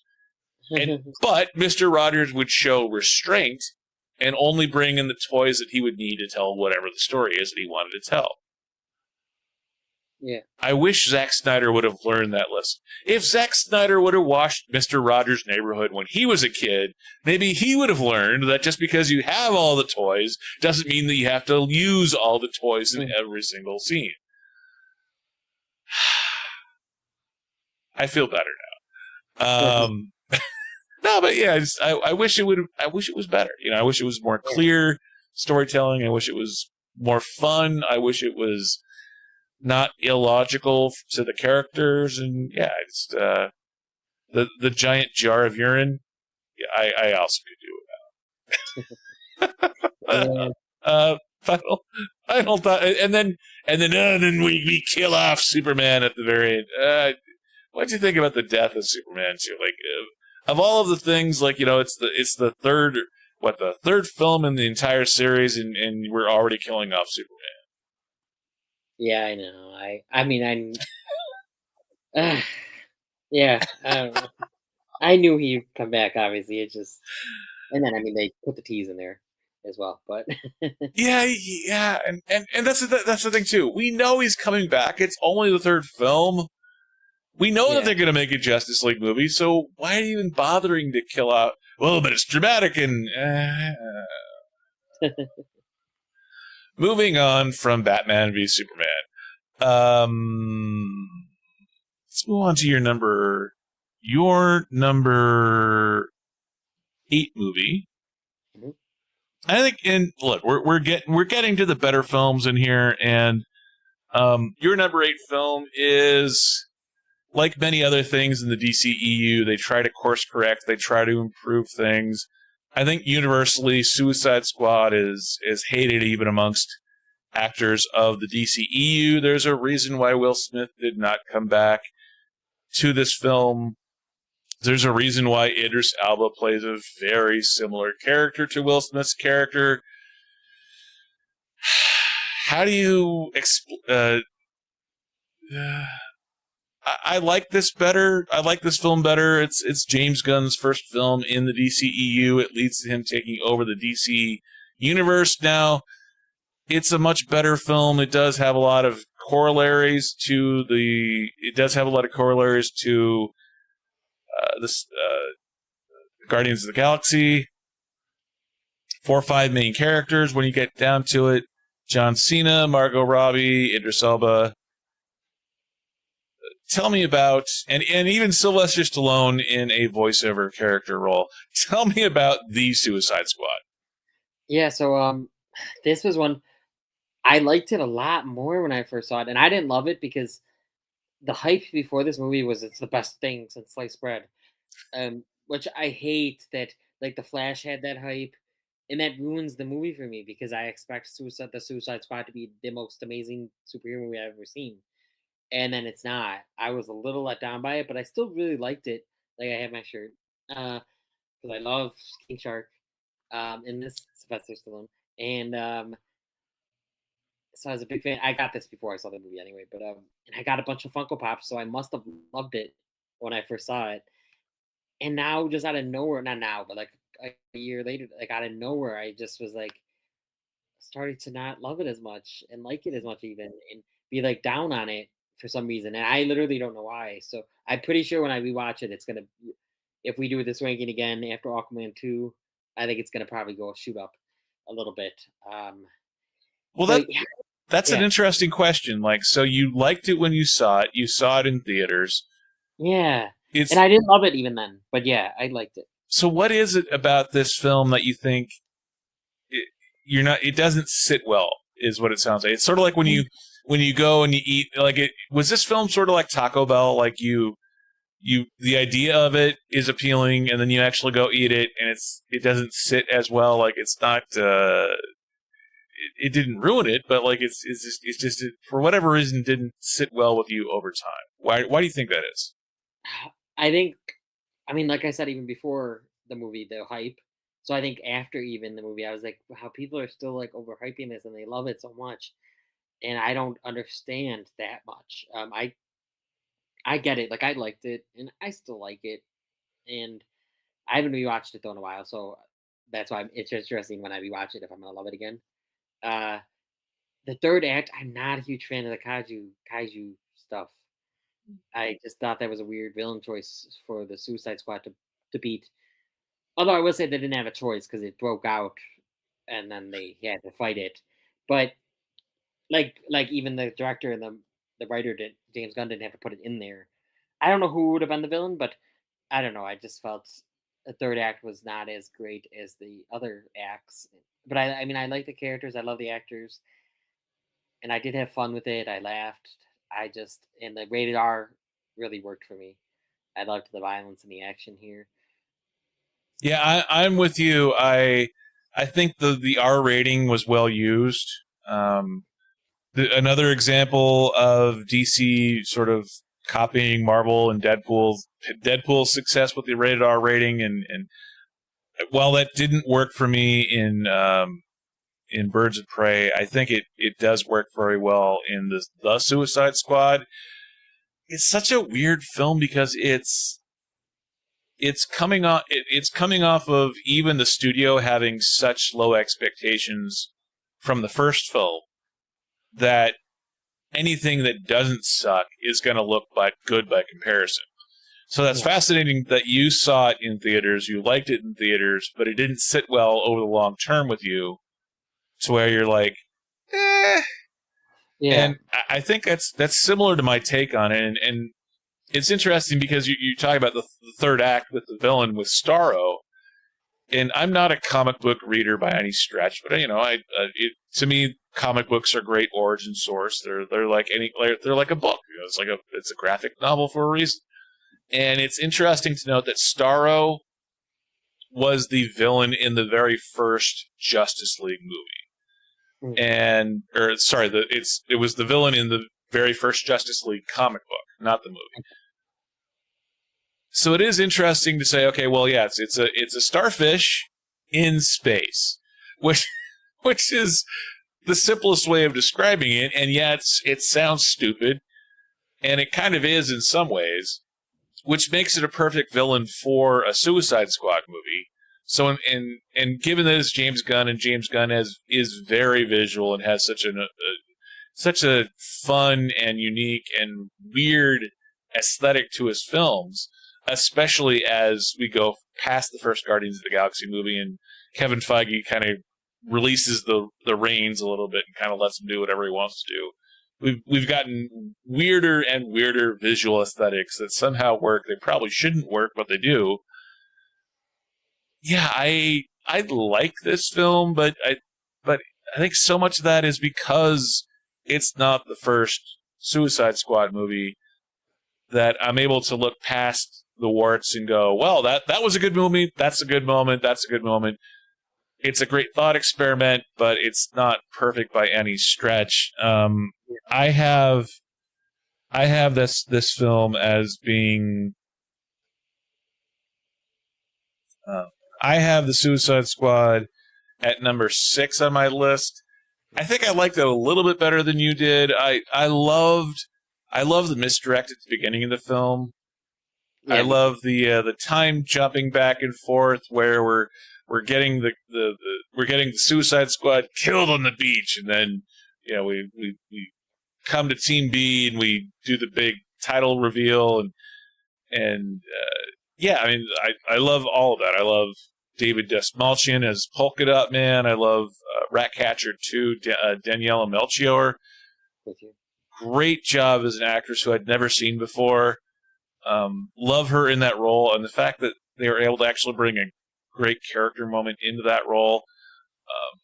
Margot Robbie, again, kind of almost it's almost like her own solo movie part 2 because she's off on her own for so much of this film. John Cena as Peacemaker, I like. I wish that Will Smith would have come back because I love Idris Elba, but it's so clearly a film that they wanted to have Will Smith in that I don't know the character that Idris Elba was playing any more than I know Deadshot as a character. But clearly, it's demographically a similar character. It's a character with a very similar skill set with a teenage daughter. It's it was supposed to be Deadshot. Let's be honest. So I love James Gunn. I like what he did with this film. It's not perfect by any stretch. And yeah, you're right. The third act is a little bit messy. But I think that's kind of what makes it work a little bit. Like, Starro is such a bizarre character, and the whole zombie thing, the kaiju thing, is such a weird thing where he's taking over with the small starfish. It's such a weird thing that it kind of sort of works, even though it doesn't. It's not, I mean, it's nowhere near as good as any of the Guardians of the Galaxy movies, but it was good enough to get him the gig and to get him to kick Zack Snyder out of the entire franchise. So number 6 on my list. Yeah, and I loved the Peacemaker show though. I thought that was really good. Yeah, good show, and another weird show too with butterflies and the actor who is I forget the actor's name, but the guy who is the villain in Ant-Man 3. Guardians of the Galaxy. The High Evolutionary. Right? Oh yeah, sorry. You're right. High Evolutionary. Yeah, good actor, weird character, but yeah, weird across the board. But yeah, I liked the characters.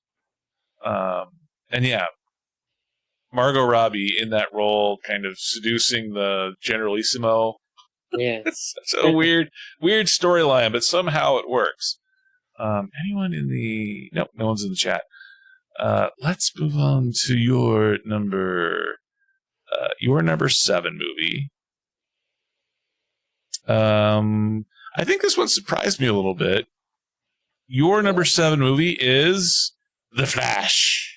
Yep. This is the latest movie. It is in theaters as we speak. It is Ezra Miller. It is Ben Affleck back for a little bit. It is Michael Keaton back for a lot longer. It is Sasha Calle as Supergirl, directed by Andy Muschietti. Tell me about The Flash. This probably is another one about the hype and everything. Now, this one we literally heard it's the best superhero movie, and we've heard that it's the best DC movie since Dark Knight, and that just got, and like all the delays just, it built my hype up, but at the same time the delays just kept knocking the hype down. But then it came back up, and then people weren't loving it as much, and the whole Ezra Miller drama. And then I saw it, and I liked it. I do like it. And maybe it might move up, actually, at least 1 or 2 spots, I think. Especially when you see who I have above this. People are going to be shocked. But, yeah, no, it might move up. I think Ezra Miller, they do a really good job. The controversy aside, I think they played these characters, because they do dual characters in this, dual berries. They did very well. Michael Keaton was great to have back. I love Michael Keaton's Batman, and I really thought they did a great job with him. Ben Affleck was good for what he had. And it makes me more excited for Andy Muschietti doing Batman the Brave and the Bold, because I think he did the Batman stuff in this movie better than any of the other stuff. He did the other stuff good, but it's just the Batman stuff was a standout to me. I agree with you. I liked this movie, I think, better than you did. And maybe that's part of the reason why I was able to see this movie at CinemaCon. Yeah. So I was in the first group of people to actually watch the film. So maybe that's part of it. But I just thought it was a solid film beginning to end. not a huge Ezra Miller fan. I think Ezra Miller's a really talented actor. Yeah. But this is actually a film that's not cynical. It's not dark and depressing. And there's so many dark and depressing things that happen to Barry Allen in this film that could easily take this film down that road. And the fact that director Andy Muschietti doesn't go that way. He doesn't take that route.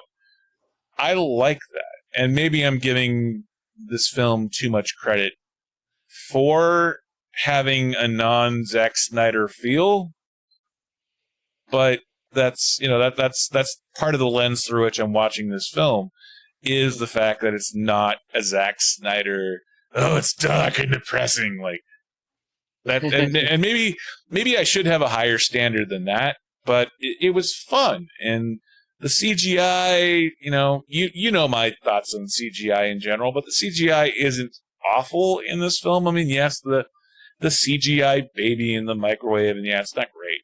Let's be honest. Yeah. But I thought the other stuff was done on purpose. Andy Muschietti says a lot of the stuff was done on purpose. I think he's using that as a blanket statement to excuse all of it. But I do agree, because even before he said that, I did think that the stuff in the the flash bubble thing, I was like, that's probably on purpose that it looks like that.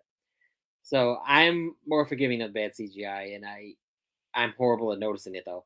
But I noticed the babies and stuff. Yeah, it's just, I try to look past it as much as possible. And part of that is, look, I wanted this film to be good. I look past the fact that the CGI isn't good because I liked the performances. I liked what they're trying to do. And I so wanted it to be good. And it's a good film. I have it higher on my list. I have it on my list. Let's scroll through here. It's not a perfect film by any stretch, but I have The Flash at number 2. And that's more of a condemnation of the DCEU as a whole than it is a compliment to The Flash. Yeah.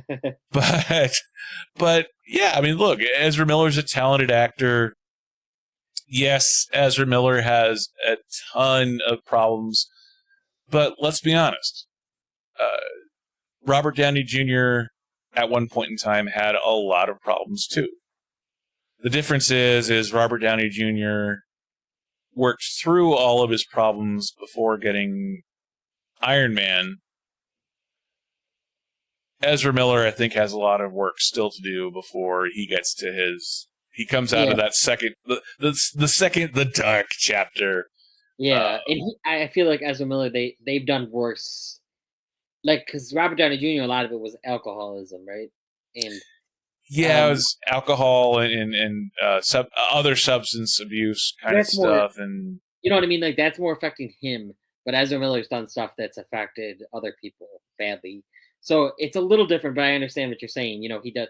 I hope Ezra Miller the best. Like, I want them to get better, and I want them to get the help that they need. But that doesn't mean that I I don't support what they've done. But yeah. But just in the movie, I think they did a good job. But that also it does though it probably shouldn't. But it does affect what the actor is going through in real life, does affect how we see them as an effective hero or not.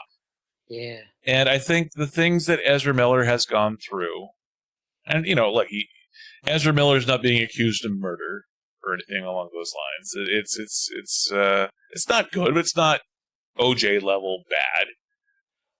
But it does affect his viability as a hero, in my opinion. Yeah. Going forward, I don't know, and I think obviously with how The Flash has done at the box office, I don't think we're going to see Ezra Miller again. Like, it would be interesting to see in a different reality, in a different Flashpoint, if The Flash had made $1 billion at the box office, if they would keep Ezra Miller on as The Flash. I think clearly after it made $55 million opening weekend when it was scheduled to make 70, and then week number 2 it dropped off 73%. 73. Yeah, when usually the box office hold is 60 to 65% drop off. So the fact that it dropped off even more after already disappointing week 1, I don't think we're going to see Ezra Miller again in this role, No, in a leading role at least. I highly doubt it. Yeah, I highly doubt it. Yeah, So, Sorry, go ahead. Have you seen it since CinemaCon or no? No, I was meaning to go this weekend, and just, stuff comes up and planning and, lots of stuff. And I didn't. And then once all the box office stuff started hitting, it kind of made me reevaluate whether I wanted to see it in theaters, which is weird because I liked watching it. I liked it when I saw it at CinemaCon. So you guys didn't get the end. We got so right when Bruce Wayne pulls up and you hear Bruce Wayne's voice, it cuts to black, or it cuts to the director's screen. So you don't actually see George Clooney. You hear the voice of Bruce Wayne on the phone. And it sounds like Ben Affleck. It sounded like Ben Affleck to me. Yeah, so, that's what I thought too. So I think that's what they wanted too. I think they wanted you to think it was Ben Affleck again, even though the way they set it up, I was like, oh, it's going to be a different Batman. Yeah, and I wasn't sure whether it was going to be whoever the new Batman is going to be, or if it would have been. I mean, clearly, just for life reasons, it can't be Val Kilmer because Val Kilmer can't really talk anymore. I know. So I guess kind of the default is George Clooney, but part of me is a little bit surprised that it wasn't Robert Pattinson. Yeah, they asked Christian Bale, and he didn't want to do it. Robert Pattinson, I feel like would have been down for it. I think that Matt Reeves' universe needs to say stuff. It'd be weird to have the multiverse in the Dark Knight trilogy or in Robert Pattinson's thing. Yeah, they've so. I love Warner Brothers. I love the fact that they're so open to so much stuff, but just everything with the way they manage DC post Christopher Nolan has been just so questionable. Like even when they do right, and the Joker wins an Academy Award, it's still kind of, and the Batman is really well received. It's still kind of, I don't know. There's still something off about it, and I don't, it's different things for different video. But and you're right. I wish it would have been. Wish it would have been Christian Bale. Woulda, coulda, shoulda. Wish it was. Wish it was Christian Bale. Moving up our list further, up to the upper half now. This is the other most recent DC movie. This is Shazam! Fury of the Gods. This is the sequel to the 2018-19 hit movie. This is Zachary Levi. This is Helen Mirren. This is Lucy Liu. This is also, I'm forgetting her name, but the breakout Rachel Ziegler from West Side Story. Yeah. Great cast. I think it's a little bit overstuffed in terms of characters. Great actors, great characters. Tell me about Shazam! Fury of the Gods. Yeah, so my guess is that, because I'm already thinking this, The Flash is going to go over this one at least. It's just Shazam 1 means so much to me, which we'll get to more when we get to that one. And so I was just so excited for the sequel, and then it was getting mixed reception.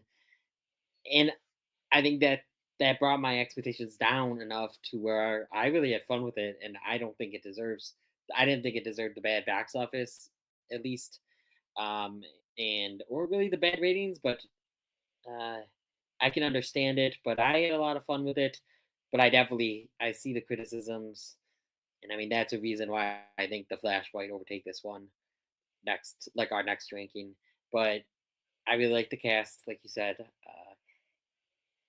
Do you think? I I like this film. I didn't love this film. I do think it was worth watching in theaters. Do you think the film had too many characters for its own good? Yeah, and like you said, while I loved them, like I did like the actors that were playing them. Yeah, I think there was a little too much. I don't think the Rachel Zegler. I like her, but I don't think her storyline and her arc with Freddy, Jack Dylan Grazer, was as realized as it could have been.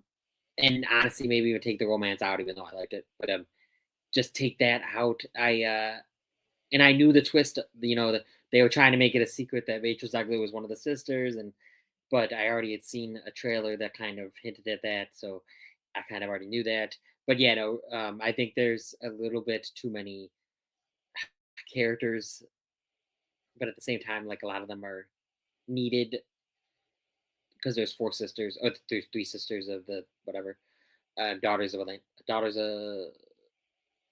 or something.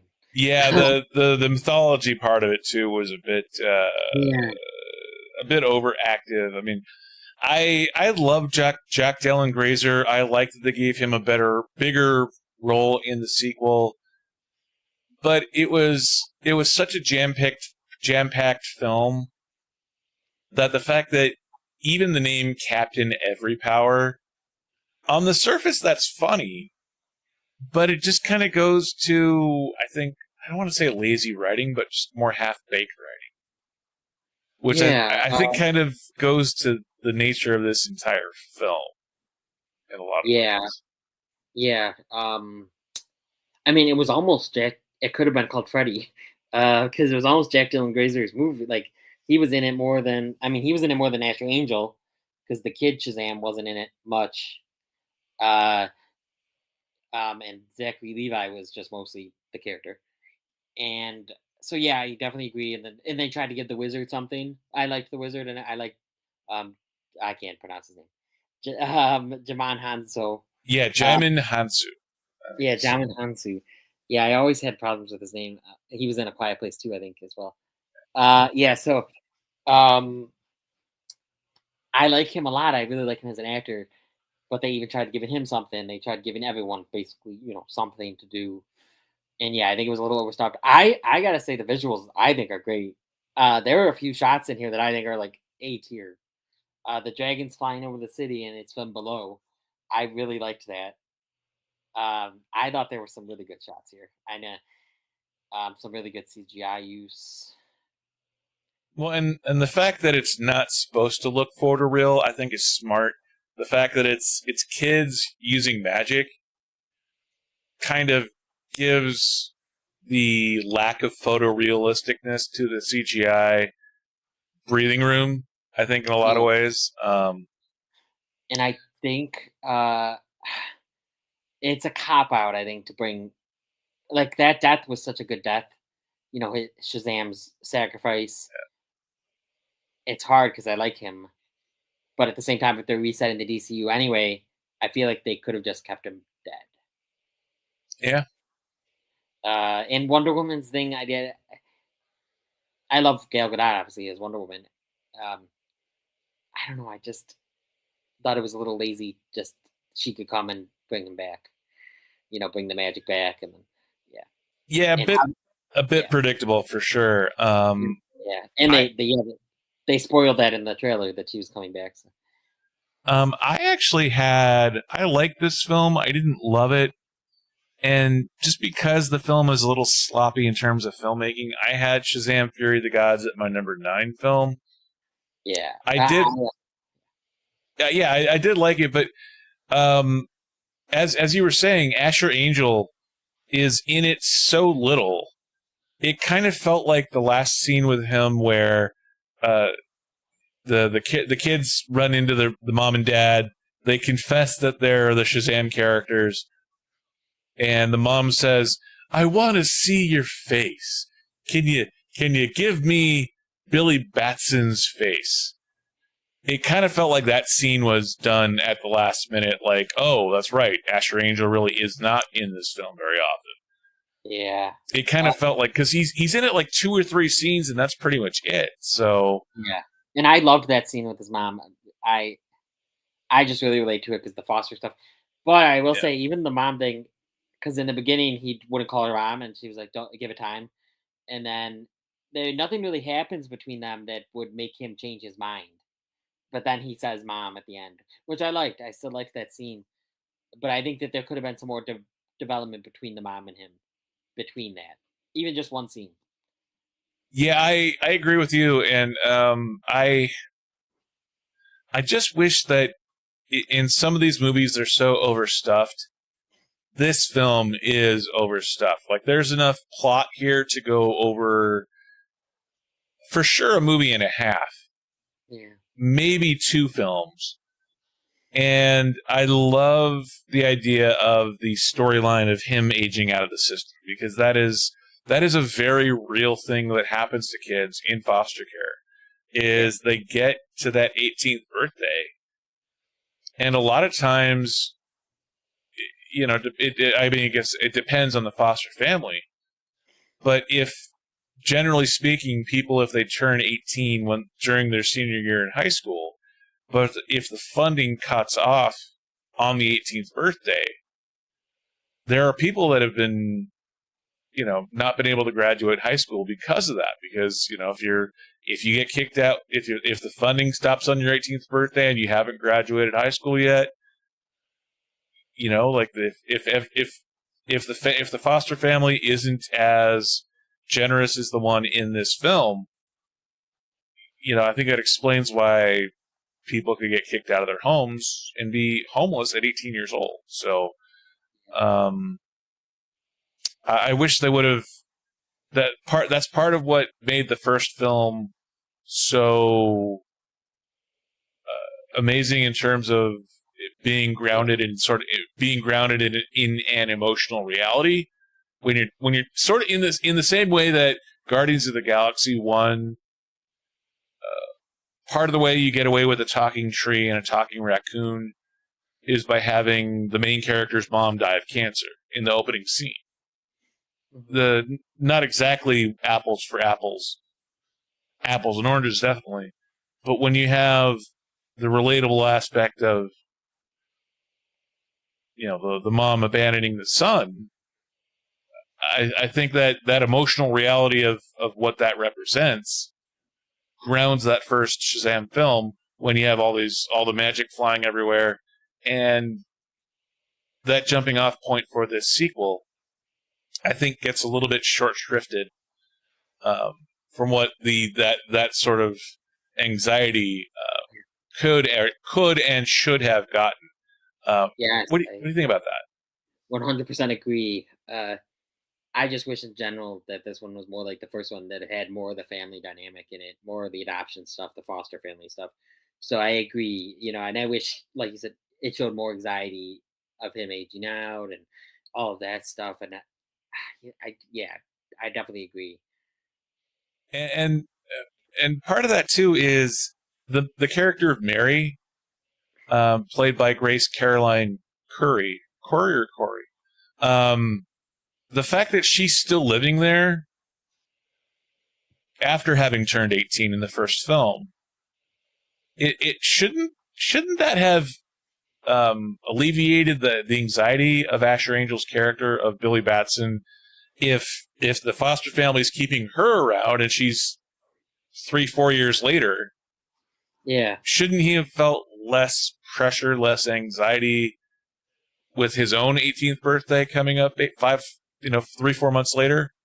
Yeah, definitely. Yeah, it could be a personal thing. Like, he thinks they don't like it, or nah. Well, he doesn't think they don't like him, but like, he just thinks he has such a low opinion of himself, maybe. That's a good point. But yeah, no, that's a good point though about Mary. Yeah, I love. I think there was a lot. There's a lot more potential here than what we saw on the finished product on the screen, and I just wish they would have gone with the emotion more, gone with the feels more, and had a few fewer characters.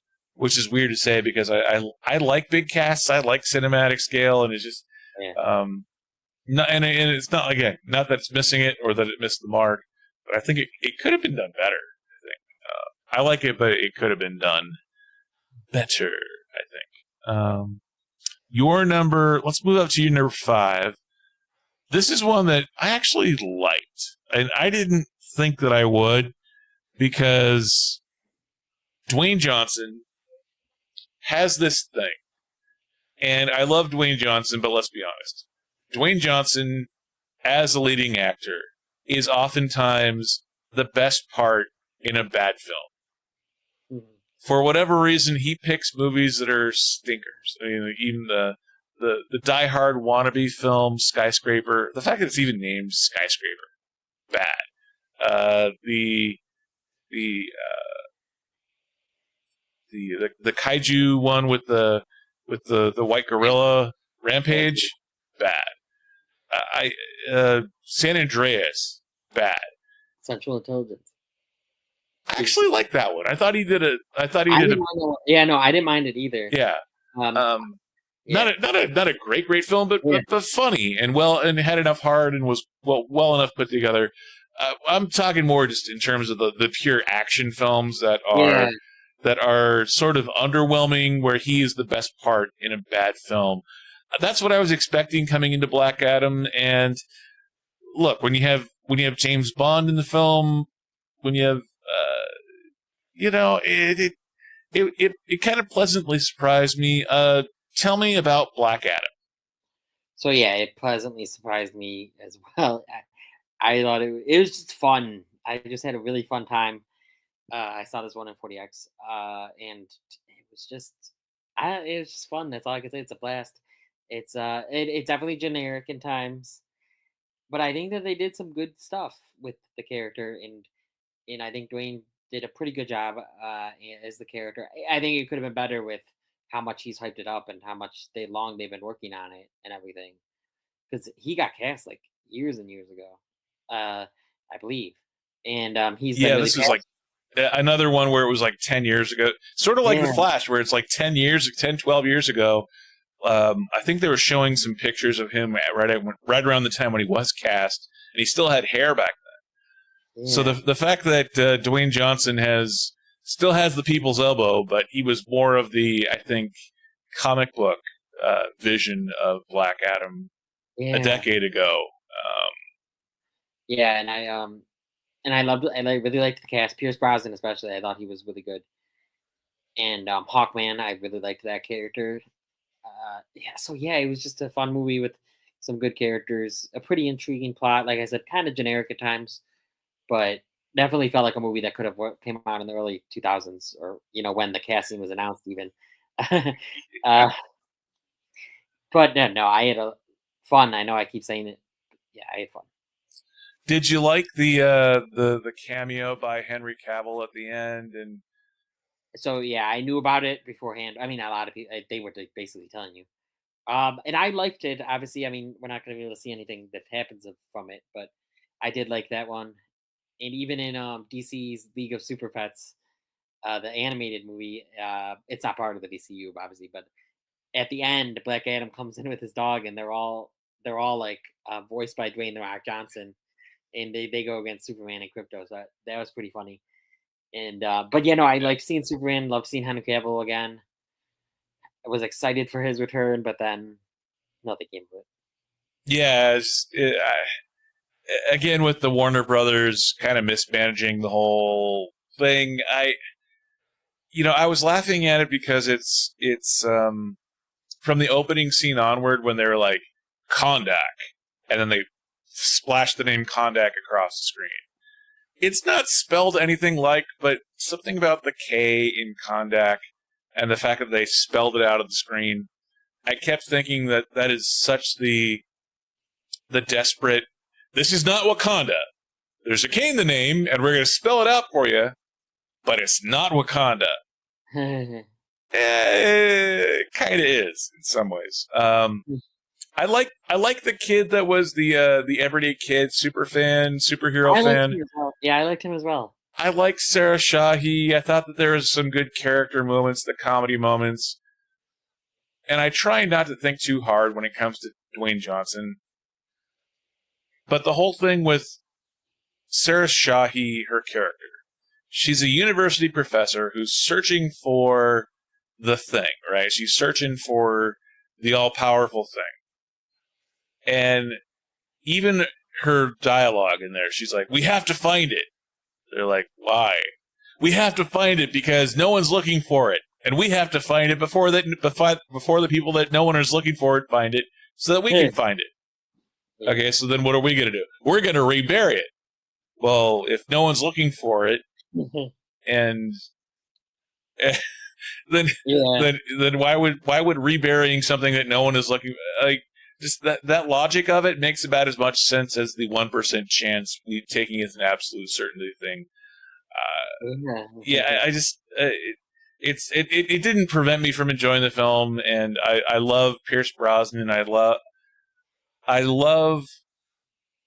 Hawkman. Aldous Hodge as Hawkman did a great job, even though that was clearly an over-the-top X-Men reference, and yeah, I guess they could have made more or less out of it, but somehow the version of the X-Men that was there kind of was not right. It should have been more or less, not the amount that it was. It was fun, though. It was a fun flick, and not great by any stretch, but fun, and one of those few films that's not a great film, but worth watching in theaters. Yeah. Because it's fun, and because it's visual, and yes, the CGI is not particularly great, but it's colorful, and it's bright, and it's fun, and that's sort of in short supply in a lot of ways, and I wish it was, I wish we got more films like it. I actually had Black Adam a lot lower on my list. Really? I had it at number 11. Oh, okay. And that kind of surprises me a little bit, but having already done my Batman v Superman rewatch, and granted, again, this is the rewatch happened after I made the list, but Batman v Superman Dawn of Justice Ultimate Edition, the 3-hour version is, in my opinion, a little bit better than the storytelling being done in Black Adam. Therefore, Dawn of Justice is, because it's a little bit better, is higher on the list than Black Adam. Yeah. Even though I liked Black Adam a lot better than I liked Batman v Superman, just from a strictly film watching perspective, Batman v Superman is an Ultimate Edition. The 3-hour version is a better edition, better storytelling for this one. Final thoughts on Black Adam? No, I think that's all. Cool. Let us move to our top. Where are we at? We're number 4, coming down the stretch. Yep. Number 4. Tell me, this is the 2021 release the Snyder cut. Release the Snyder cut. Middle of the pandemic. Zack Snyder fans on keyboard warriors in fine film. This is the 4x3 black and white, might as well be an I Love Lucy episode. This is the same movie that we've already seen, that we've already reviewed. But this is the 4-hour version. This is one that was the 4-hour version, and then it was going to be 4 hour-long episodes, and then it was a singular 4-hour thing again. Which, again, Warner Brothers. Tell me about Zack Snyder's Justice League. Oh, so I've only seen it once, and because it's 4 hours, and I just, that's a whole day. It is. Yeah. It's 4 hours. Yeah. So it's hard for me to watch. I mean, sometimes over a 2.5-hour movie, I'm like, I'd rather watch like an hour and a half, 2-hour movie sometimes. But I enjoyed it. I mean, obviously it's high on my list. I loved the final act. I also just love that. I know you're not a Zack Snyder fan really, and I'm not necessarily either, I guess. I mean, I like his stuff. But I just like that he got his vision finally done. It was a big movement. I know this is not really about the movie, but it was a big moment in filmmaking, like that the fans actually got something out that we wanted, or most people wanted, and we actually succeeded in that. And Zack Snyder had a rough time during the Justice League thing with his daughter committed suicide and stuff. So I think that this was a bittersweet moment, a sweet moment really for him to get this out. And I thought it was pretty epic at times, and I really liked a lot of the stuff. I do think I could have probably used it to be less than 4 hours, but again, I have to rewatch it. I'm gonna rewatch it obviously for next time. So this is I guess my biggest question is, this is number 4 on your list, meaning that there's only 3 higher, and this is higher than 10 other movies. So if this is a film that isn't getting a glowing endorsement, and it's more that it got made, why is this movie number 4 on your list? Oh, so I do really like it. It's hard. I love the third act, so I loved the action. So and that's a good point. It could go down. It could go down my list when I rewatch it. I had started it again because they did the regular version, and then they did the black and white, the all black and white one, and I restarted that. That's right. Yeah. And I never finished that one. It just one night I was just watching like a half an hour of it, and then I don't know. I love the characters. It's just hard because it's 4 hours, and so it's not one that I'm gonna go rewatch. So it probably could go lower on the list because of that, though. I don't know. Yeah, I have this one at number. I have this one at number 8 on my list, and look, everything that I've said about Zack Snyder, I stand by. I love 300. I don't like Watchmen. I can respect the filmmaking of Watchmen to a certain extent, but the killing of the comedian, all that kind of, it's dark, all that stuff, this is an interesting film school thing, I think, more than anything else for me. The fact that the release of the Snyder Cut, the spending of the $40 or $50 million to get a brand new bad guy, which is, a little bit less crash test dummy, but still equally eye-rolly in terms of the bad guy. When you look at, for example, when you look at when Batman goes to recruit Aquaman, and there's that Icelandic choir, that whole scene is, in a nutshell, exactly what I would expect from a Zack Snyder Justice League film. Black and white, 4x3, even more angsty than Man of Steel and BVS. Even more angst in terms of Cyborg, angst across the board. Very well executed, though, which is why it's it's number 8 on my list, which is about halfway. It's not one that I would recommend, but it is well put together. It is solid filmmaking, but it's slow, it's boring, it's depressing, which is everything that Zack Snyder loves. Did you like so many different ways for me to make fun of Zack Snyder. But yeah, so Zack Snyder's Justice League number 8 on my list. So okay. I don't know. You have thoughts on because I don't know. I definitely liked the villain. I liked the third act. Again, I had to rewatch it. Maybe you have a good point though. Why it's so high if I'm not in love with it. It's just hard because it's a 4-hour film. And that's the other thing. I am someone that I like director's cuts. I like 3-hour movies. I like for example, I'm one of the few people that sits down and watches the 4-hour and 15-minute Dances with Wolves director's cut in one sitting. Okay. So I love 4-hour, 3-4-hour movies, but they have to be there for a reason. Just doing a 4-hour movie because you can do a 4-hour movie, in the same way that Christopher Nolan has been getting longer and longer and longer with his films, and then refusing to cut out elements to get down to the runtime. Again, 2 hours and 30 minutes on the nose for Tenet, and the fact that film is so fast paced, everything is it's so frantic and fast paced that there's no room to breathe. Different filmmaker, different problems with film, but in this case, it's the exact opposite. It's giving the filmmaker so much room to breathe, so much carte blanche that this is my vision.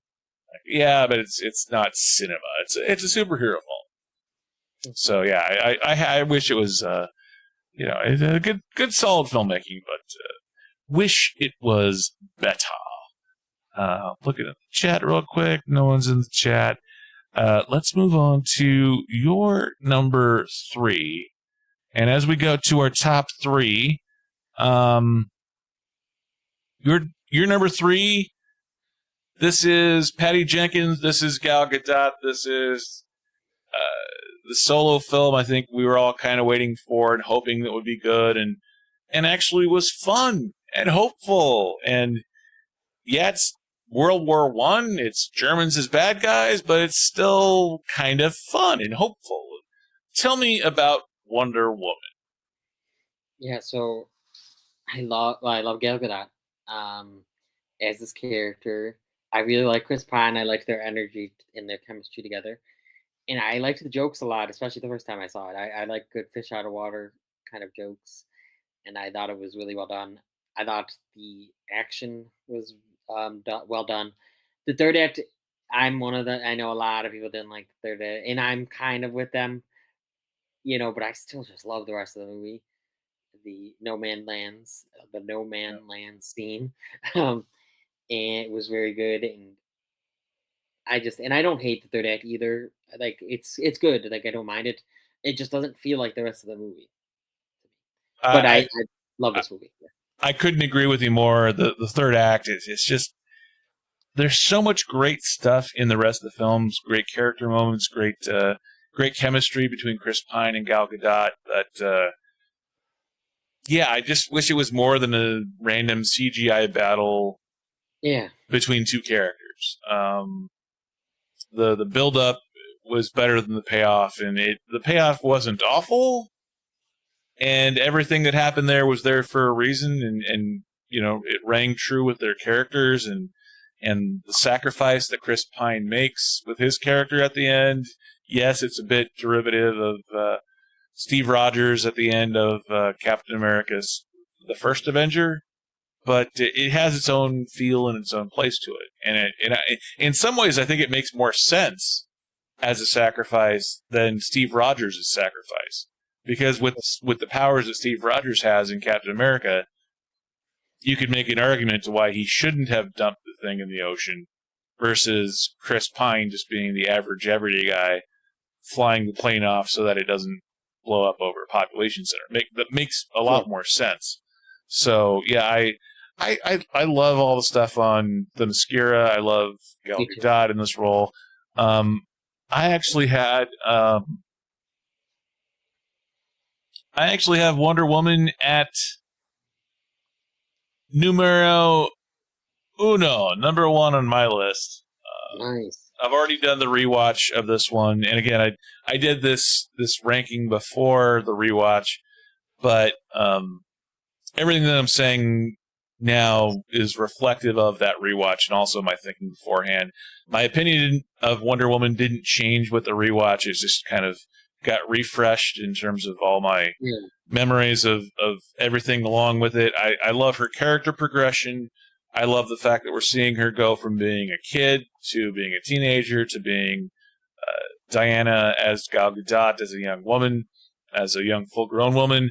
I love that somehow she sells that her mom made her out of clay. And Chris Pine just kind of goes, okay. Because if you're believing in Zeus and gods and all hidden islands, why not make Wonder Woman out of a glass of thing of clay. So I love how his reactions as the point of view character makes, if we're going this far, why not farther? I love the stuff in London with her and him, and I love Lucy, his assistant who helps her get dressed. Interesting note too, I forget the actress's name. I think it's Lucy Boynton as Emma, his assistant. Yeah. That was the Pan character from the European version of The Office, from the British version of The Office. It's same actors. So I know she wasn't Pan in the British version, but it's same actress, same role or different role. But the British version versus the American version. So yeah, everything across the board with this film, I love.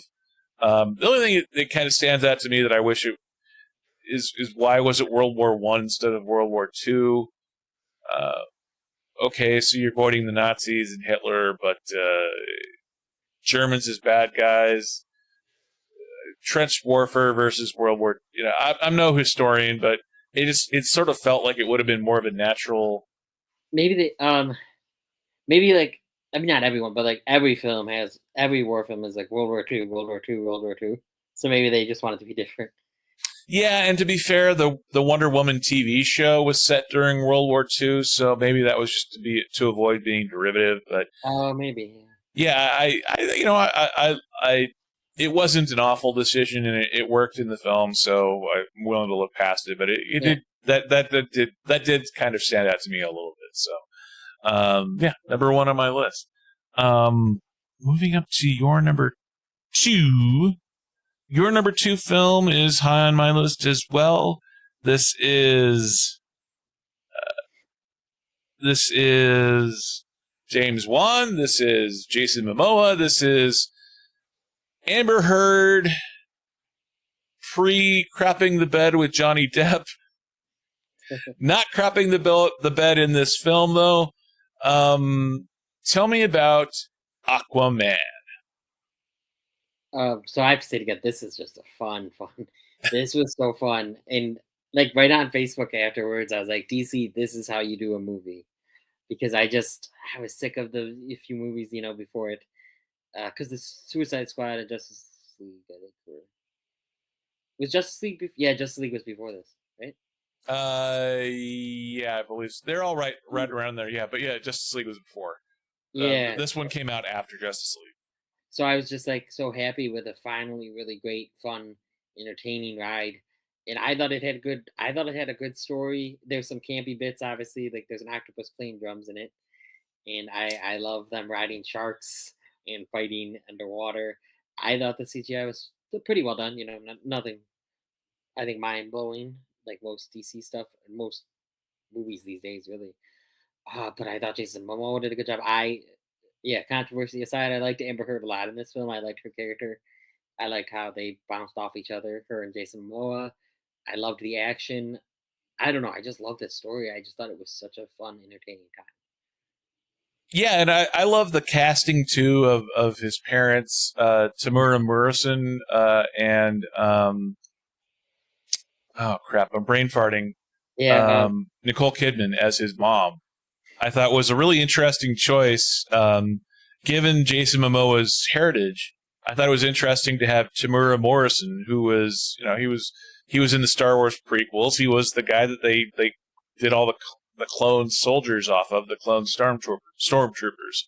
So the idea of him and Nicole Kidman having a kid, I can see that. I can see that being Jason Momoa.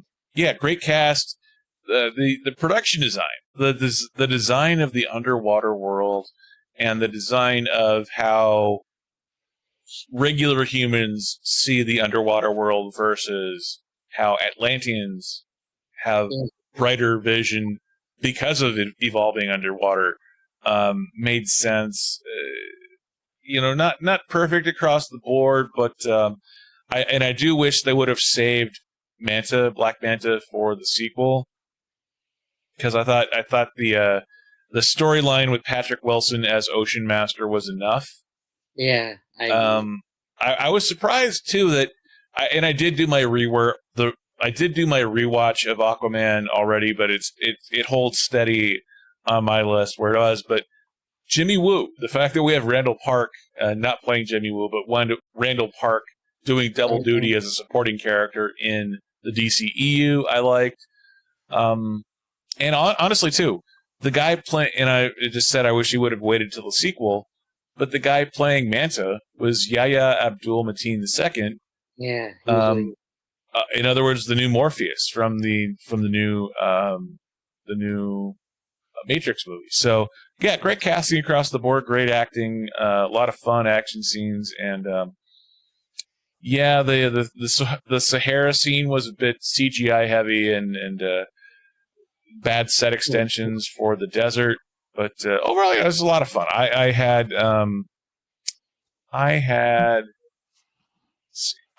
oops, as I scroll down, I had Aquaman at number 4. But yeah, I love this flick. It was a lot of fun and absolutely worth watching. You know, and I think it holds up well too. Having already done my rewatch, I wasn't I wasn't wild about how Aquaman looked in Justice League and Batman v Superman. The few times we saw him, the whole like staring and posing at the camera where they did basically the thing that I was making fun of in Suicide Squad, where they were introducing the same character 2 or 3 different times. They did that with Aquaman in the first scene on the sub where he's posing for the camera a couple of times, which I wasn't crazy about. But overall, yeah, I love this film. It was a lot of fun, and yeah. Other thoughts on Aquaman? Oh no, I mean I don't. Even though I'm happy it did, I don't know what made this one make $1 billion over like other ones. Like what made people want to go to this one? So, but yeah, don't get me wrong though. I'm happy it did well. Well, I think it was all those underwater scenes were so well designed, and it's really weird. The execution of the underwater scenes, some of them were some of the underwater scenes were as good as Avatar. Some of them were bad face replacements away from being any other CGI DCEU film. Yeah. So the fact that in the same movie we have Avatar quality CGI in some scenes, especially the action scenes, and in other ones the face replacement isn't even done right. So I love that's why I say the production design for me, the production design of all the characters and the underwaters, that it was such a hard thing to get. The fact that they got it right. And then that tidal wave scene where Aquaman is driving his dad home drunk from the bar, I thought that was great too. So yeah, number 4 on my list.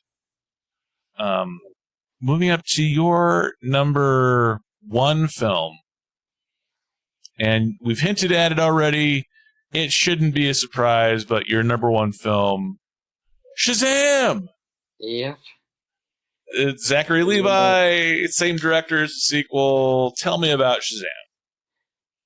So this one is it's very personal to me because I come, from a foster family. I mean, I've adopted, and we were a foster family growing up. So we took in babies, for a weekend, a day, even, a week, 2 weeks, whatever. You're just taking kids and you're switching out kids whenever it's needed, and so to see that kind of stuff, put on screen, struggles with, I mean, I don't have the struggles, but struggles, Billy's struggling with staying in a home and he keeps running away from people and he's struggling to feel belonged. He wants to feel like he belongs. He wants to feel loved and he feels like everyone just leaves him. And I relate to that in some ways, just not the foster, the family element, but and just to see this diverse family of all these different ethnicities just meant a lot to me. Is just a really cool thing to explore in film, and I'm glad they explored it so well in this movie, and that it was such a vocal point. Unlike the second one, I think that they didn't focus on that as much or as well in the second one at all. But I just loved it here, and I I think it's funny. I think the action's really good. I love the storyline. I just love this movie. Yeah, I can't top anything you just said. The emotional feels of what they have Billy Batson going through. I think it's one of those things where it's interesting to me to see your reaction to this film, because as someone, I'm someone that didn't have to go through the foster care system. So the fact that you went through that system and you saw it firsthand, and the fact that you're seeing it on the big screen portrayed in a way that makes you respect how they're portraying it, to me says more than what I can say about the film, just having watched the film. Go, oh yeah, it's a good movie.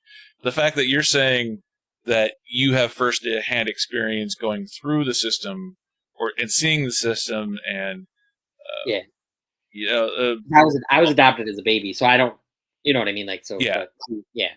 But yeah, your family, you were yeah, adopted as a baby, but the fact that your family was taking in yeah, foster care kids, and your firsthand experience, knowing what that looks like, seeing what that looks like, and the fact that this movie did not screw that up or use it as, oh, look at this, we're taking in, the fact that there is an emotional truth there that they got right, yeah, along with good filmmaking and all that kind of stuff.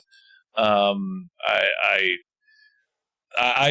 defer to you in that sense in terms of emotional truth. I mean, to me, it feels emotionally true watching it, just as a film goer, but I don't have that firsthand experience that you have, yeah, and the fact that it's reflected in your ranking, as a result of how well it's done, I think to me speaks more volumes than anything that I could ever say about the film. Um, I have Shazam at number 3 on my list. Again, I liked it a lot. I don't think I have anything else to add other than I think I liked this one better than the sequel because the story was more simplified and because they didn't throw everything in the kitchen sink at the film. Not that it's a perfect film by any stretch. The CGI, especially with the boardroom sequence, the CGI is leaves a little bit to be desired. And then, what is it about Jaimin Hansu's character where he is so bad at picking heroes? Like, I know that kind of worked that in, but Mark Strong as Dr. Sivana, if you side with the villain in a superhero film when they're not trying to make him all that emotionally there, I can see where Dr. Sivana comes from. By how bad Jaimin Hansu's character is at picking heroes, and the fact that he's that bad at picking heroes over the course of millennia. Who made him the head? The lone surviving wizard guy. So that part stood out to me a little bit. I think probably more than it should have, but yeah. Good film, not a great villain, but great film, great heart, and number 3 on my list. Nice, yeah. And while I loved the Shazam family coming in, I think that they could have saved that for a sequel. But I did love that part though, so it's hard. I feel like that Shazam should have been the main one, or maybe Shazam and Freddy, and then the rest of the family gets their powers in the next one or the one after that. I agree 100%. I think that would have made more logical sense, and it would have the old leave them wanting more kind of thing. And I get why they didn't do that, because especially kids age quickly, and it always takes 3 or 4 years to make a sequel anyway. So in some ways, I'm glad that they did put it in there. But same. It's hard because I'd rather it that way, but then I loved what they did. Yeah. So. So great film across the board. Let's look at your ranking. Your ranking for the whole series. where do you stand by your ranking? I mean, we've got Justice League at 13, Wonder Woman 1984 on up the board. When you look at your ranking, do you stand by your ranking? Like, where would you change anything? Like, I know you're saying you might change one or two on this list. Yeah, the Flash might go above Shazam 2. Gotcha. Suicide Squad, I think, could go up once I rewatch it. Because, like I said, I remember I liked it when I first saw it more than I do now. So that could go up. I don't know about Zack Snyder's Justice League anymore, right? uh, that could go up or down. I don't know. I love Wonder Woman, love Aquaman, and love Shazam, though. Those are the three that I love. Well, just because I hate Zack Snyder's Justice League, don't take that as reason to put it down lower on your list. I won't. No, I won't. It's going to be a tough watch, but not just because it's 4 hours. Yeah. Yeah, no, I think that's what I would change. There was a time where I almost was thinking about putting Wonder Woman 84 over Man of Steel. Oh wow. I know. Because I asked myself, if someone asked me right now, do you want to watch Man of Steel or do you want to watch Wonder Woman 84? I'd probably pick Wonder Woman 84. Wow. But I saw Man of Steel more recently, so maybe that's why. Gotcha. Okay. But I think that most of the ranking will. I mean, some of it's going to change, like I said, and it'll be interesting because we're going to see Blue Beetle and Aquaman too. Yep. Oh yeah, absolutely. And as far as my ranking, I stand by my ranking for the most part. I'm halfway through my rewatch, but I think this is pretty accurate across the board. For sure, for me at least, Birds of Prey, easy last place. Suicide Squad, only not last place because Birds of Prey is that much worse. Not a great series of films, great franchise, but I love these characters, and I really have high hopes for James Gunn and Peter Safran. I like Shazam a lot. I love Wonder Woman. The Flash, I didn't see it in theaters yet. I just saw it at the premiere. That may be reflective of this list. It'll be interesting to see where that goes after I rewatch it in theaters here coming up. But overall, I stand by my list, and the fact that Justice League I have at number 7 over Zack Snyder's Justice League at number 8, that is purposeful. That is there for a reason. And I have rewatched both, and I still stand by my assessment that Justice League theatrical is better than Justice League. Zack Snyder, black and white, and all that stuff. But overall, I still stand by it, other than The Flash probably being a little bit higher than what it should be. Probably should be down at 5 or 6, Man of Steel, Suicide Squad, stuff around in there. Yeah. But we'll have to wait for a rewatch to see for sure. Yeah. The Flash, I loved so much of it, and then the third act for me falls apart. And then, so that's when I found because I've seen it 3 times because I took my siblings, and so I found that I was losing interest more in the third act than the beginning I really liked. Gotcha. Yeah.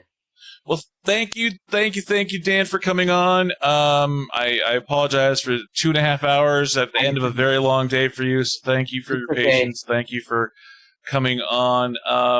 Tell me a little bit more about what you have coming up on the Upside Dan and on the Cinema Squad. So the Cinema Squad, Sunday, July 2nd, we are going to go over our top 5 films and top 5 TV shows of the year so far. So January through June, we'll go over all those, and we'll go over some honorable mentions, and we'll go over what we're anticipating coming up as well. So that's Sunday, July 2nd on the Cinema Squad's channel. And for me, look out for Indiana Jones and the Dial of Destiny, the 40X review. And since February 2022, I saw Raiders of the Lost Ark in 40X. And I filmed a review and everything, but I never released it. So I've actually been editing that up to kind of line up. So that should also be coming soon. Yeah, so Indiana Jones content. Love it. So, what's that like? Editing a movie review that you shot a year and a half ago at this point. I know. I said I'm glad I obviously filmed it, and because I would not remember some of that, some of the stuff, and what I wanted to say, and then and also I changed so much. Already, like I've just noticed that I've gotten so much better. I hate to toot my own horn, but like I've just improved just in a year and a half. Well, that's Yeah. good, isn't it? Like, Yeah. if you hadn't improved over a year and a half, that Well, like I put text at the beginning telling everyone that this was filmed back in February 2022. in the old days of the channel. Uh, so thank you. Yeah, I'm looking forward to seeing both of those as well. Yeah. And your Cinema Squad one too sounds like a lot of fun. The top 5 TV shows and movies of 2023 so far, and that's Sunday live stream coming up. Yep, Sunday, 8 p.m. Eastern time. Sweet, Live. Yeah. sweet. Upside Dan Eckert from the Upside Dan. Thank you for coming on. I appreciate it. And with that, I will say thank you so much, and I will see you guys next time. See you, everybody.